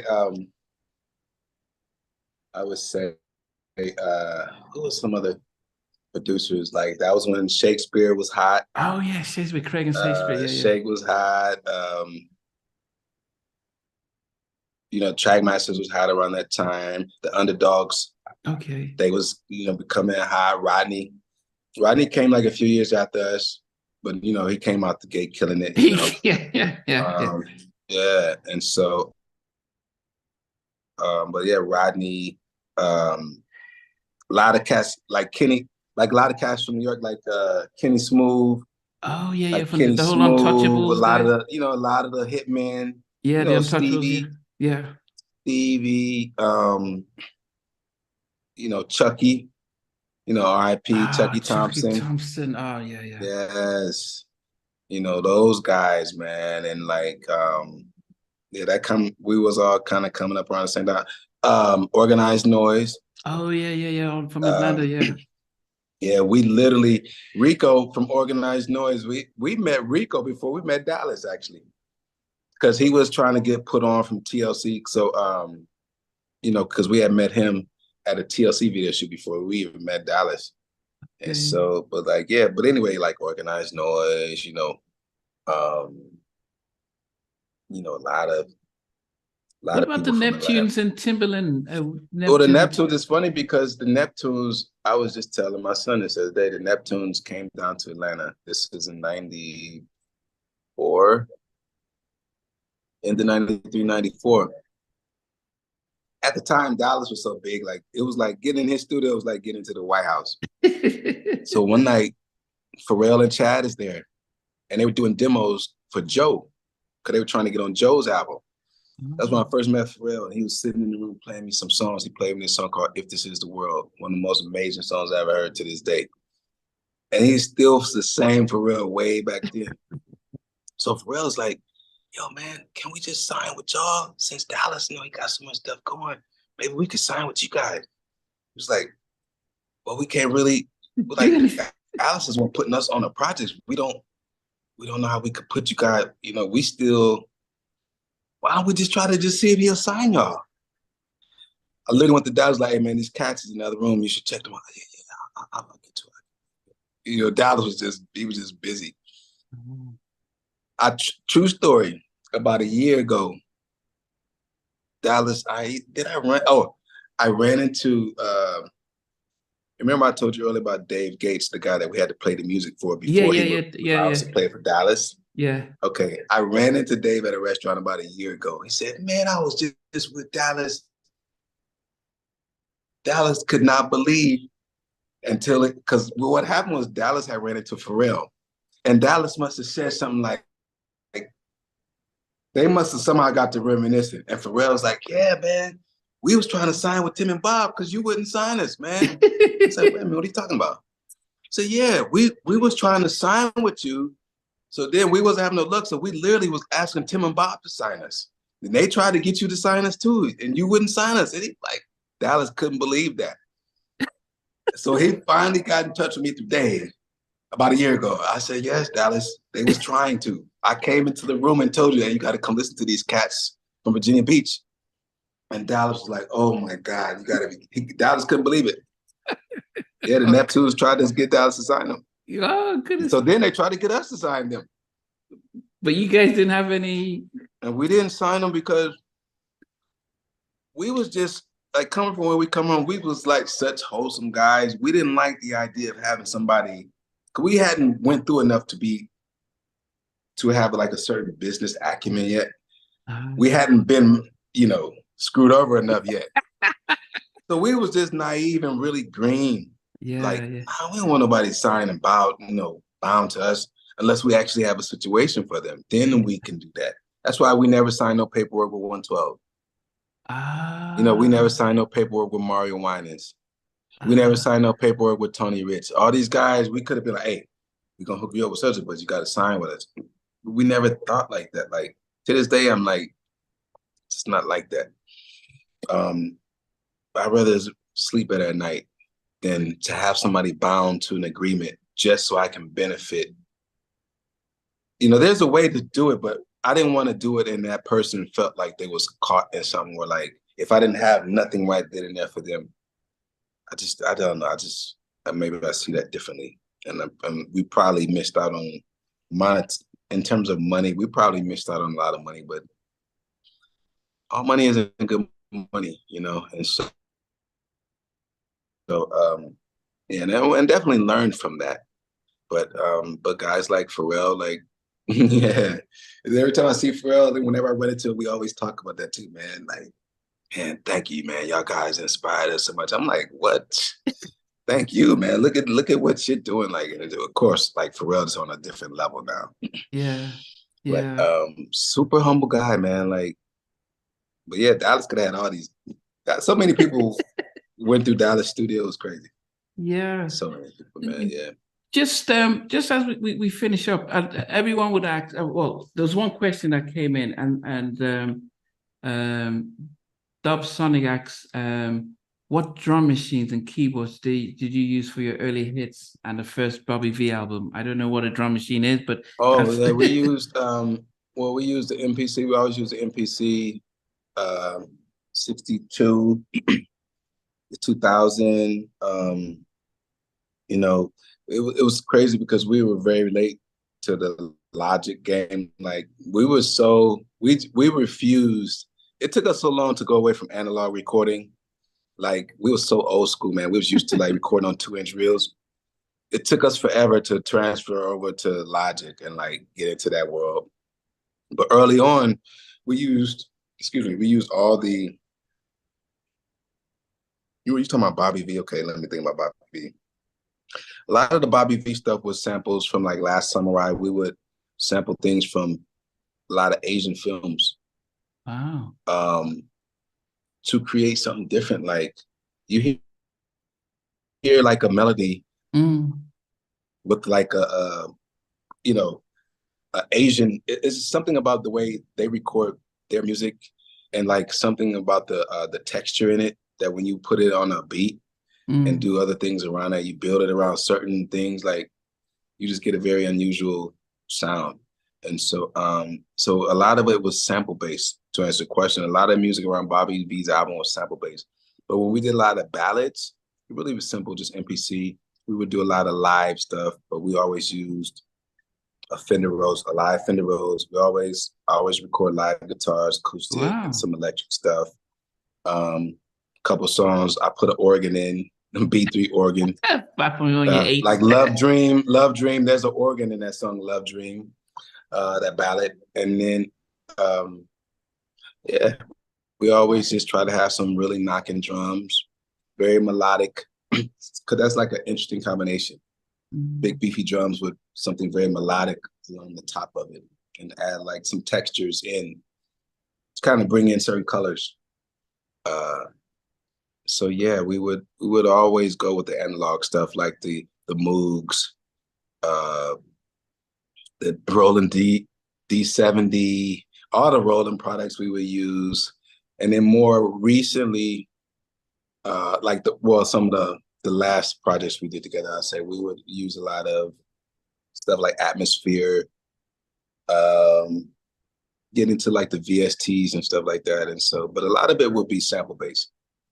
And then we always believed in just simple live piano, live guitar, because you can never go wrong with live instruments, ever. And so yeah, man, we would. I'm sorry, by the way, I didn't realize we were live. I wouldn't have taken a restroom. I wouldn't have went to the restroom. No, we're not live. No. It's not. We're not live. No, no. Yeah, I don't do live very often, so no. So I edited it. Okay. Yeah. I didn't know if we were recording live. Okay. Yeah, I did text people. So hopefully that answers the question. Yeah, no, it did. The other question was, as you alluded to, that why did Tim and Bob split? You know, I just say, for me, I just knew it was time for me to move on, and I always wish Tim well, and but we're definitely gotten to the point where I just say we were just on two different pages, and I'm not saying the page I'm on is superior. We were just on two different pages, and we had evolved into different directions. And I just leave that there. And it's really not important why, but I just knew it was time to move on, so I moved on. But yeah, I wish him well and everything. And yeah, that's really it. But how does producing as Bob Robinson different now? I know you did some stuff with not Tamia, Tamar Braxton, but what's the difference between your production now? Because it's really just whatever the artist in particular is whatever they're wanting to do. But I like to do all different types of music. Because naturally, if people want to work with me, they probably want something that sounds like a Tim and Bob song, which is fine. And so, done that for the last 30 years, so that's never a problem giving somebody that kind of vibe. But I'm always trying to do something a little different and keep myself creatively curious, shall I say. So, I'm always going to remain a student, shall I say, because I probably study music now more than I've ever did. And so I'm more of I'm still learning so much. And so even though I don't myself, work as often as I did, 25 years ago, I try to get out and enjoy life more these days and, spend more time with my family. A lot of things I sacrificed early on. So I try to enjoy those things more now. But yeah, it's really whatever that artist, wants to do. I like something I actually like in doing these days too is collaborating with the younger generation, because when we were coming up, again, we were so into, we didn't really collaborate with, we collaborate with the artists, but as far as working with other producers, we just didn't do that. We just so honed in on our sound and like building our sound. So now it's like a breath of fresh air for me to work with some younger guys and to pass off knowledge to them, and to mentor. Like, I said earlier, I'm so introverted, but like I find myself becoming a mentor to a lot of people, across many states. And so, so there's several people that I keep in contact with regularly, and they'll call me, "Hey man, oh gee, I need your advice, man. Tell me, should I do this deal or not? Should I do this? Should I do this?" And it's so rewarding and gratifying for me to, pull from my experience, whatever, and from my path that I've been on, and give some guys some advice that'll hopefully help them, help them down the road or whatever. And so yeah, I'm enjoying that these days. And yeah, it's really cool to see. And it's really, another thing that's really cool to see is these new generation embracing our old songs. Like, someone is always, which I'm very grateful for, but, get a lot of people doing like interpolations of some of our music they don't know, or Thong song, or like Missing You, all these different people sampling these songs now over and over and over. It's really cool. It's like, it kind of makes me say to myself, wow, I guess we did a couple things right. Yeah. We did some things wrong, but I guess we did a couple things right after all, And so, but do you have to, not to have to, do you miss working as much as you did in the 90s, or do you enjoy like, almost like semi-retired, where you can do, if you wanted to make tracks now? Speaking for myself, I would say I definitely feel like life is, I feel like my life is a lot more balanced now. But I feel back then it wasn't that way, but it was like it needed to be that way for certain things to get achieved and for me to reach certain realizations in life. Even if it's to look back and be like, wow, So this is what being at the top is supposed to feel like. Wow, I still feel like something's missing. Mm. And so that's when I had to learn the other things about life that didn't involve music, but that would in return be the inspiration for music. And so so I just kind of these days take things a day at a time. I try to be more present and like be more present even more in my son's life and my daughter's life. You know, I'm at that age now where most guys is like, they passed 18 now, I done did my job, you know, I'm good, you know, I can. But now I feel like I'm needed in their life more than ever because they're both at pivotal points in their life. My son he's about to be 25, my daughter's about to be 23. And I feel where they are in life, I feel they need me more than ever. Mm.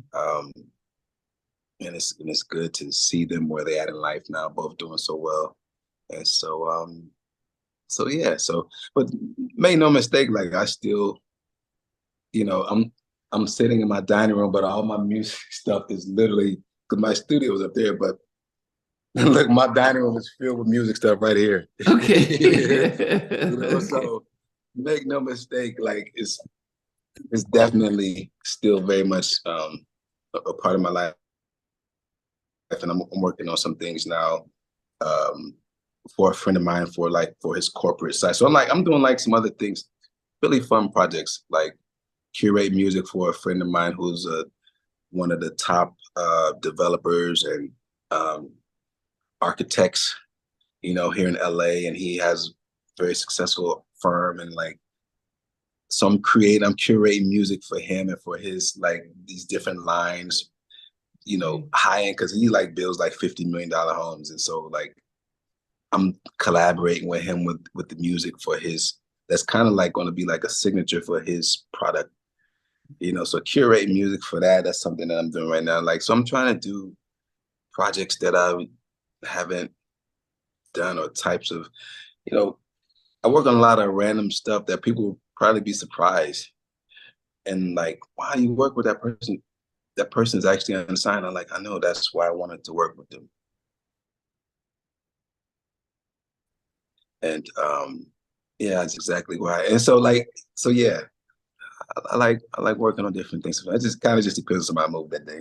Yeah. Well, But I started off by mentioning I'm a therapist, and one of the things I did about starting this show 3.5 years ago was trying to see about how my guests, especially because I was in the Black community, we just don't do mental health. We take it to Jesus, which isn't a bad thing. right, yeah. How have you been able to? How have you been You could able have said that better. How have you been able to sort of, in the midst of being in such a busy industry and those that, how have you been able to sort of maintain your own emotional well-being and mental health? Mm.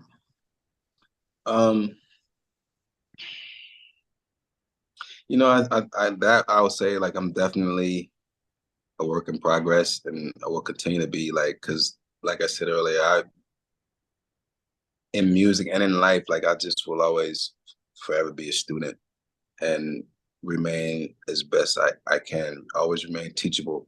Mm. And that's not just music, that's just in life, you know, because some of the most humbling moments for me comes from, you know, things I learned from my son and my daughter. Like, it'll be the most humbling experience for me, like, wow, because it'll be something I learned about myself, or, you know, because definitely there's actually something that I realized. There's actually, and I think probably producers don't talk about enough in this industry, that you just said that, but I think there's a lot of trauma that actually builds up over the years, because it's interesting to work, to put your heart and soul into a project, days and days and days in the studio, and go to the label. Real situation, they'll play the first 10 seconds. I'll go to the next one. And you're like, wait a minute, we just spent 4 days working on this song and you didn't even listen through the first verse. Like, and so like later on in my career, I've learned how to come to terms with that and be okay with it. And almost become indifferent to the material after you. It's almost like you have to I've learned you have to release any expectation of it and move forward, like with that expectation. I mean, with that non-expectation. And so, but man, it's a lot of it's definitely a lot of self-work for sure. But that's the type of thing I love. Like in my show, I have so many books on, personal work and like a lot of inner work stuff that I try to practice daily. And so yeah, that's the way I try to maintain my mental health, because it's challenging, for me being away from my kids. When I moved to LA in 2000, my son was a year and a half. Wow. And so it was such a great opportunity for me at the time. We had just did all these deals with DreamWorks, and DreamWorks was entering the music business and the publishing business. Yeah, and we were one of their first signees. Our first publishing deal outside Dallas was with DreamWorks. And so, it's pretty crazy to look at your check and see SKG, that DreamWorks SKG, that's Spielberg, Katzenberg, and Geffen. Yeah. Three of the most powerful cats in media. Yeah. So, so it was a great opportunity, but, a lot of sacrifices was involved. But I've been making sacrifices, going back since I was 8. And so, and then you learn to get a more broader understanding of life, and, kind of just realize that at the end of the day, it gets to a certain point, we all are chasing the same dream. All of us. We either want, at the end of the day, to feel loved or to feel as if we've given someone love. Anyone out of the 8 billion of us walking around on this planet, everything comes to one of those two feelings, either feeling love or giving love. Like it ends at one of those. And so yeah, just really just taking life a day at a time, man, and trying to make sure that the world is a better place than it was before I was here.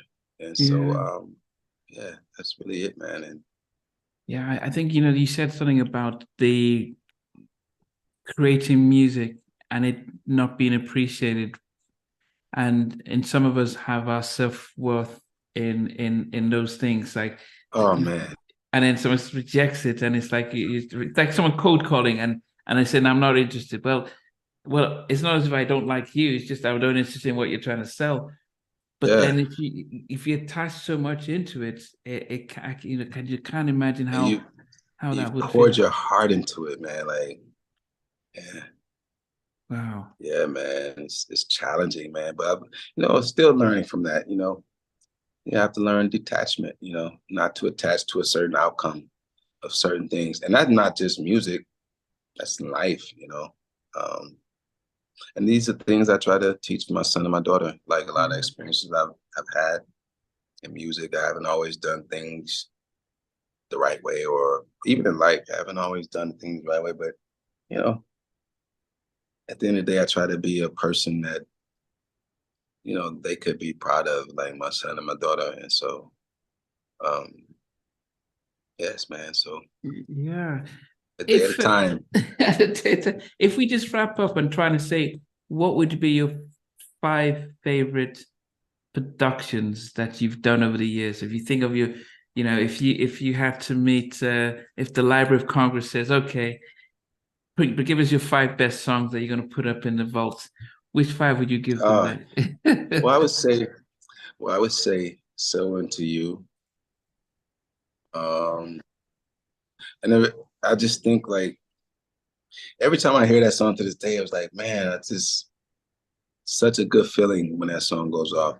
Yeah. And I would say that. I would say some of the songs would be like unreleased, but I'll just stick with like released material. I would say "So Into You." I would say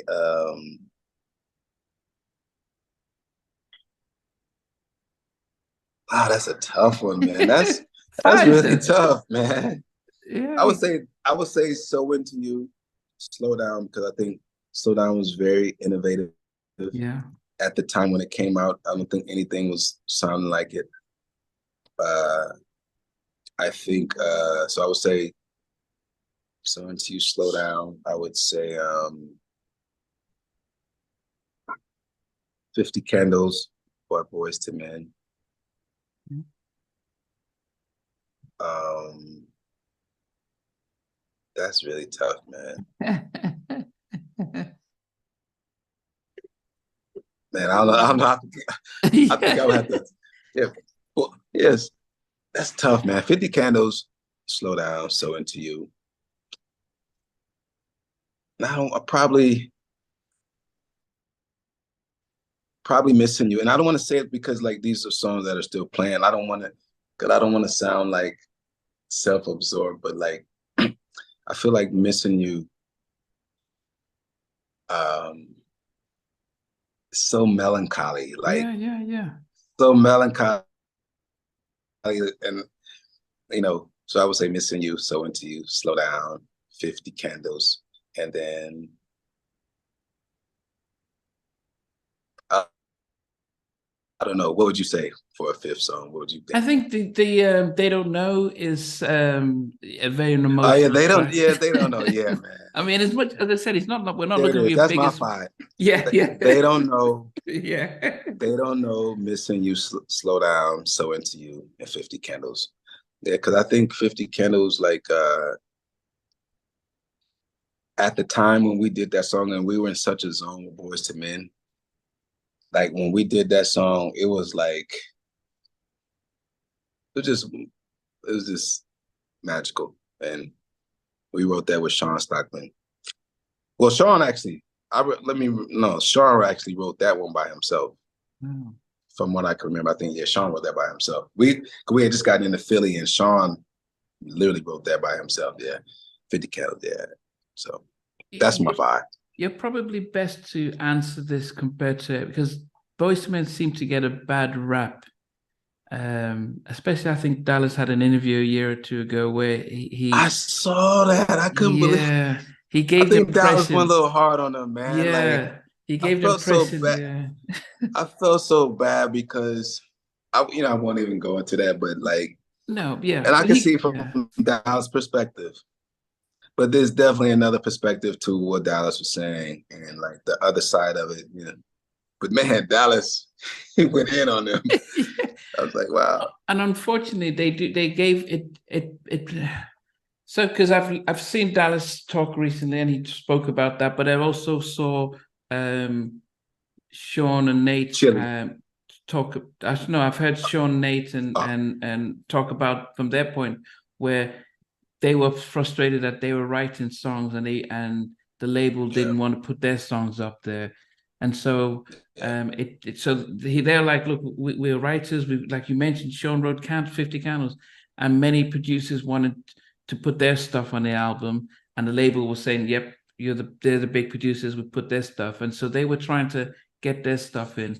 So I guess it came across that they didn't respect say Dallas or Face or whatnot, but it's like no, we wanted to get more it involved. wasn't that. They had Yeah. the utmost respect for them. Because you got to think the first Boys Men album, Dallas and Nate wrote that whole album. Wow. The first Boys Men album, Dallas and Nate essentially wrote collectively between them two. They wrote the whole album, the whole first album. So, and it was hugely successful. So Yeah. Nate is kind of like, okay, man, I know what I'm doing. Oh, I know what I'm doing. Look at our last album. Trust me on this one. But I think Nate, because Nate is also like the guy that says things, even if it comes out abrasive, he's going to just get off his chest. Sean and Juan was a little bit more soft spoken about it, but Nate is like, this is how it is. This is how I feel. If it pisses you off, whatever. And so Nate, it would come across, more, like I said, more abrasive. Yeah. But they have valid points too, man, and so, but I could see Dallas side, and it was just like, they just was not feeling each other, man. Because I know how Dallas was like, man, I think Dallas misinterpreted a couple of things where they was joking, but Dallas took it as they were serious. Like when it was like, yeah, they said, yeah, I guess we'll let somebody else win the Grammys this year. Like they were joking. I can assure you they were joking when if they said something like that. They're some of the most humble guys ever. Yeah. Think about it. They gave us over half of that album. Boyz II Men fought for us to be on that album. Like we had way more songs. And Gerald Busby was like, no, man, we can't. These are two new producers. We can't gamble like this this album is too critical. And we still ended up with 7 songs on the album. So that lets you know right there, there's some pretty humble guys. Yeah. They could have got anyone in the industry to work on that album. Yeah. You see, you know what I mean? And so I don't know, that's just how I see it. But yeah, no, as I said, I've always respected him, but then again, Dallas didn't remember for Neptunes. He didn't remember. He didn't. There we go. Yeah. Right. Dallas could have signed a Neptunes. Yeah. He could have signed Destiny's Child. Man, Yeah. Dallas could have signed 112. Yeah. He could have signed everybody. So so it's anyway. but it's good that you've cleared up, because as I said, we've people put Jodeci and Boyz II Men up to get together. I love Jodeci, but I always respected what Boyz II Men did. Different type of song, different type of vibe, and they reached a wider audience, and that's a lot of respect for them for just sticking to a lane. Although they wanted to be like Jodeci, but then they realized, you just can't. You just be yourself and stuff. Yeah. So yes, it was good that you cleared it. I mean, as I said, Dallas is on another level with stuff, and he did admit that back in the day, man, he can't remember a lot of stuff. So, but it was unfortunate that his interview just made it look as if the guys were just like hard to work with. When I saw that interview, I was like, oh wow, I was like, man, Dallas went in on those guys. And they literally are 4 of the most humble guys ever. Like, even if Nate comes across very brash, whatever, but Nate is still a really humble guy. Like, it's, like I said, I thought Dallas went a little hard on them, but maybe that was his experience with them. So but even Daryl, when I interviewed Daryl, he talked about when they recorded "End of the Road," and when he lost his voice, but he powered through just because it was deadline for the soundtrack, and so. So everyone else giving them a different. So I like to ask people who really know them just to counter the Dallas stuff, because I know, as I said, Dallas is probably didn't. He said it. He was laughing around. He just didn't seem as serious. But things can go viral, and so we just wanted to just give the guy some credit, and it's like It was crazy, man. Like, and at the time, by the time they worked with Dallas, they really wanted the album to be done. Because they mutually didn't like how Dallas didn't want to be on them. Like, they didn't want to work. They didn't want to be in Atlanta either. At that point, they felt like they had what they needed on the album to wrap up the album. And they knew that Dallas didn't want to work with them anyway. Because go back to the beginning of this interview, I said the first thing Dallas told us, I got Boyz II Men new album. I got this. I don't want to do none of it. Because his friend had gotten killed. So he wasn't even in a creative mood. But so he immediately, before you knew it, we was in the studio with them, and like we just gelled, man. And those guys just, man, they gave us the opportunity of a lifetime, man. I'm so grateful for it. So wow. That was another time. It's like Dallas changed our life, but then Boyz II Men changed our life again. But that 2 album was as I said, it came out with "I Make Love to You." Then my favorite song from them is Ben and Lee's. Man. Like, Water Runs Dry, Divide. It's biggest seller. I think it's still the biggest selling R&B album for male group in history. Wow. And so, man. Grateful to be a part of it. Finally, grateful to be in company with those. With those producers. Just finally, just your what's your favorite song by any artist, any song, just not yours, but just a favorite, if you had a favorite track to do. That's hard too, man. I mean, That's a tough one, man. Like, because then you have to go into the genres. Like, that's a tough one, man. I don't even know how I could even answer that because so you don't that's a have that really one song like it just you don't have that one song like man, this is my jam. You know, it could be any by any artist, but there's that's it. so many. Because I could say in one instance I could say "Overjoyed" by Stevie Wonder, but in another instance I could say "Inner Visions" by Stevie Wonder, but in another instance I could say "Tender Love" by Force MDs. Like, it's so many. It's Yeah, but if it was left to just picking one overall, just to say, okay, it'd be the top of the pile of all my favorite ones. okay. If I had to pick one all-time favorite R&B song, it'd probably be "Can You Stand the Rain." Wow, In terms of melody, in terms of concept, production,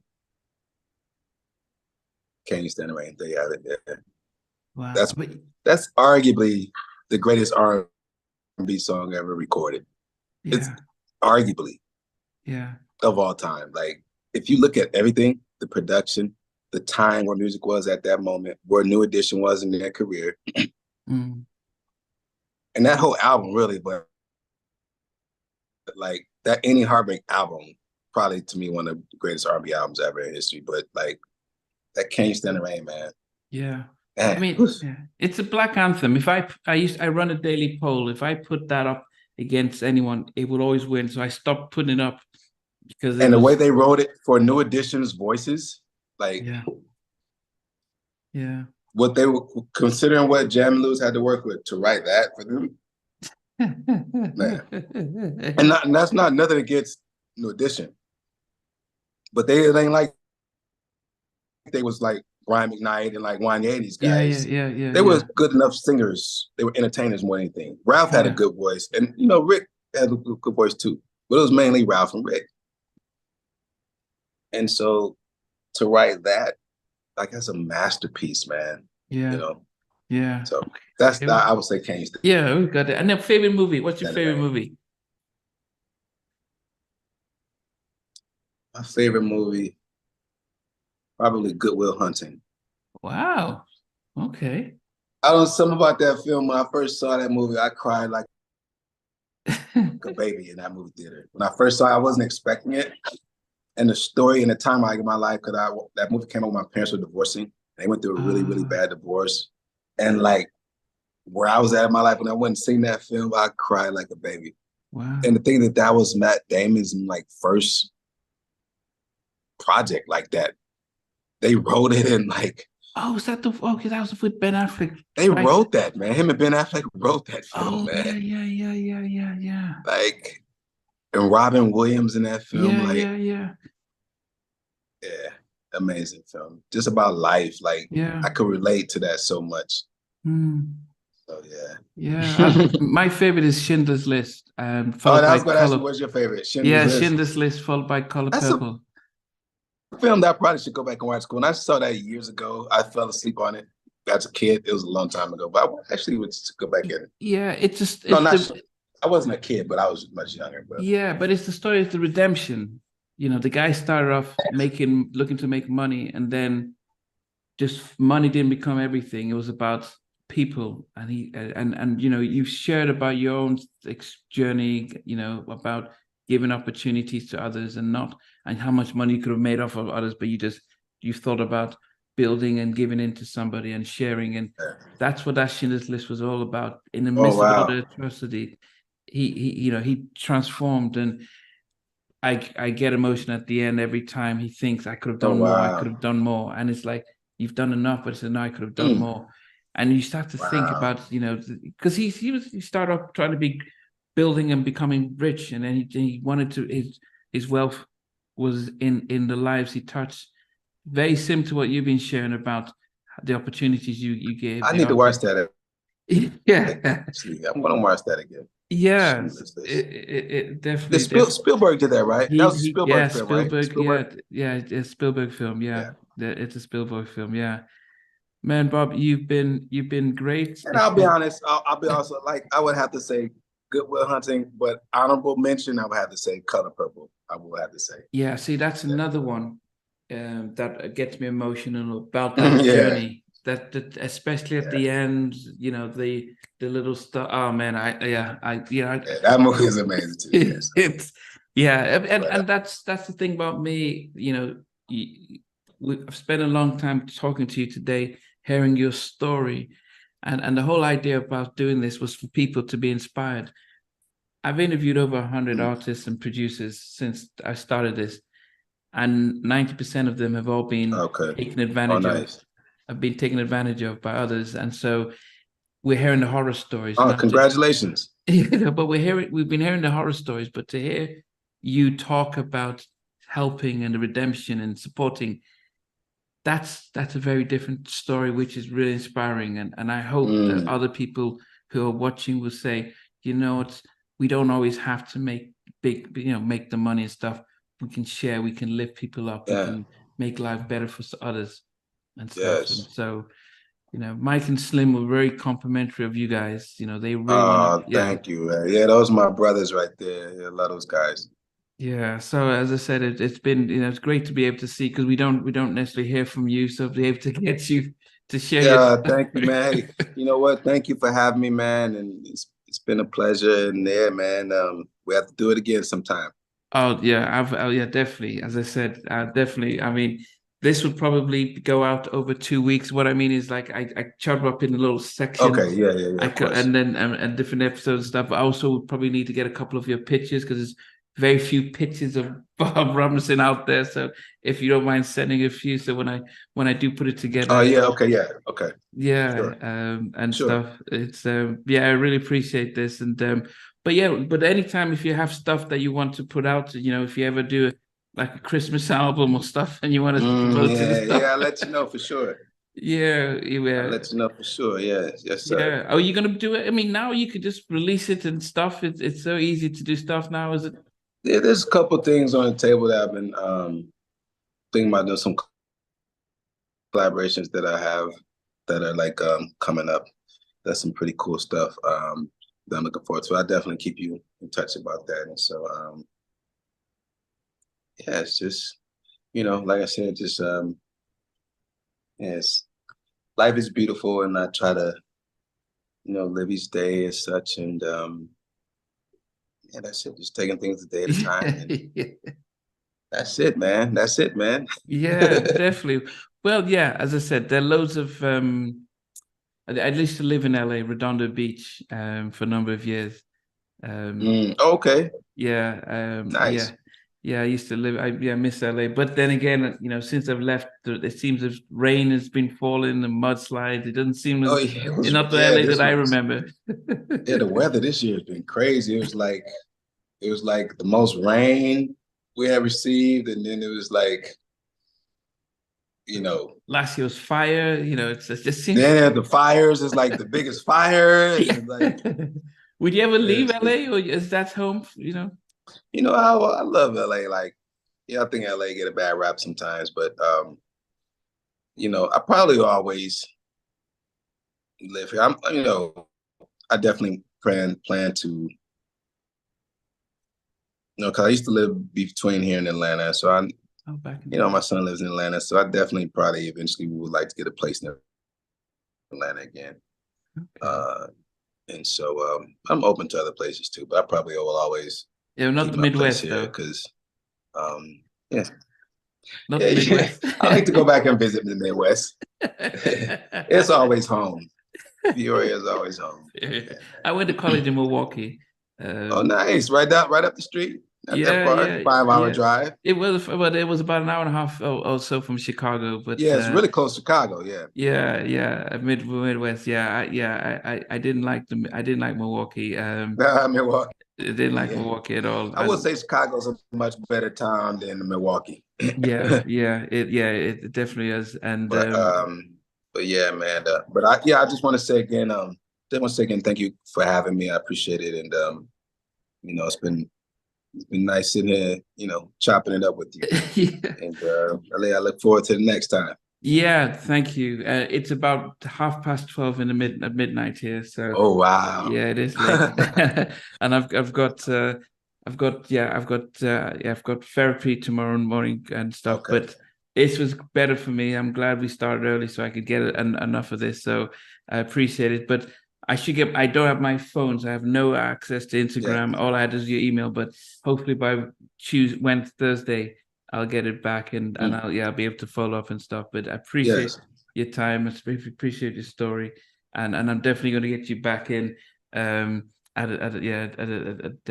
going to bring you back in because there's so much that people Cool. would want to talk about. Yeah, it's funny because as much as we talk, there's so much that we didn't talk about. Still, I wanted to go live, but not. This is when we go live. I'm sure people are going to, they're going to tune in to ask you loads of questions. So so in a couple after this one goes out, I'll get you back in so we can go live. So people asking, talking about their favorite tracks, and be shocked by all the stuff that you guys have done. Yeah, let's do it. Let's do it.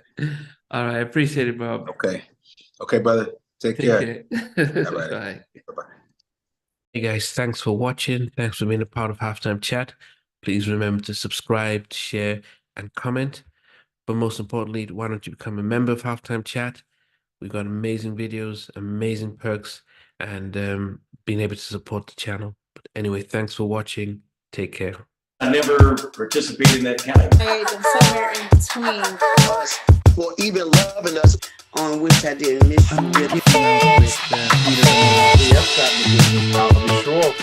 What was it like growing up? She's still making an impact on 4 houses down. I have a couple pieces. Trying to get this one and that one. That works for you, but just for me, No. Okay, you're okay. They don't understand what Jonas' voice is winning all spirits. Play it. I mean, I love all different genres.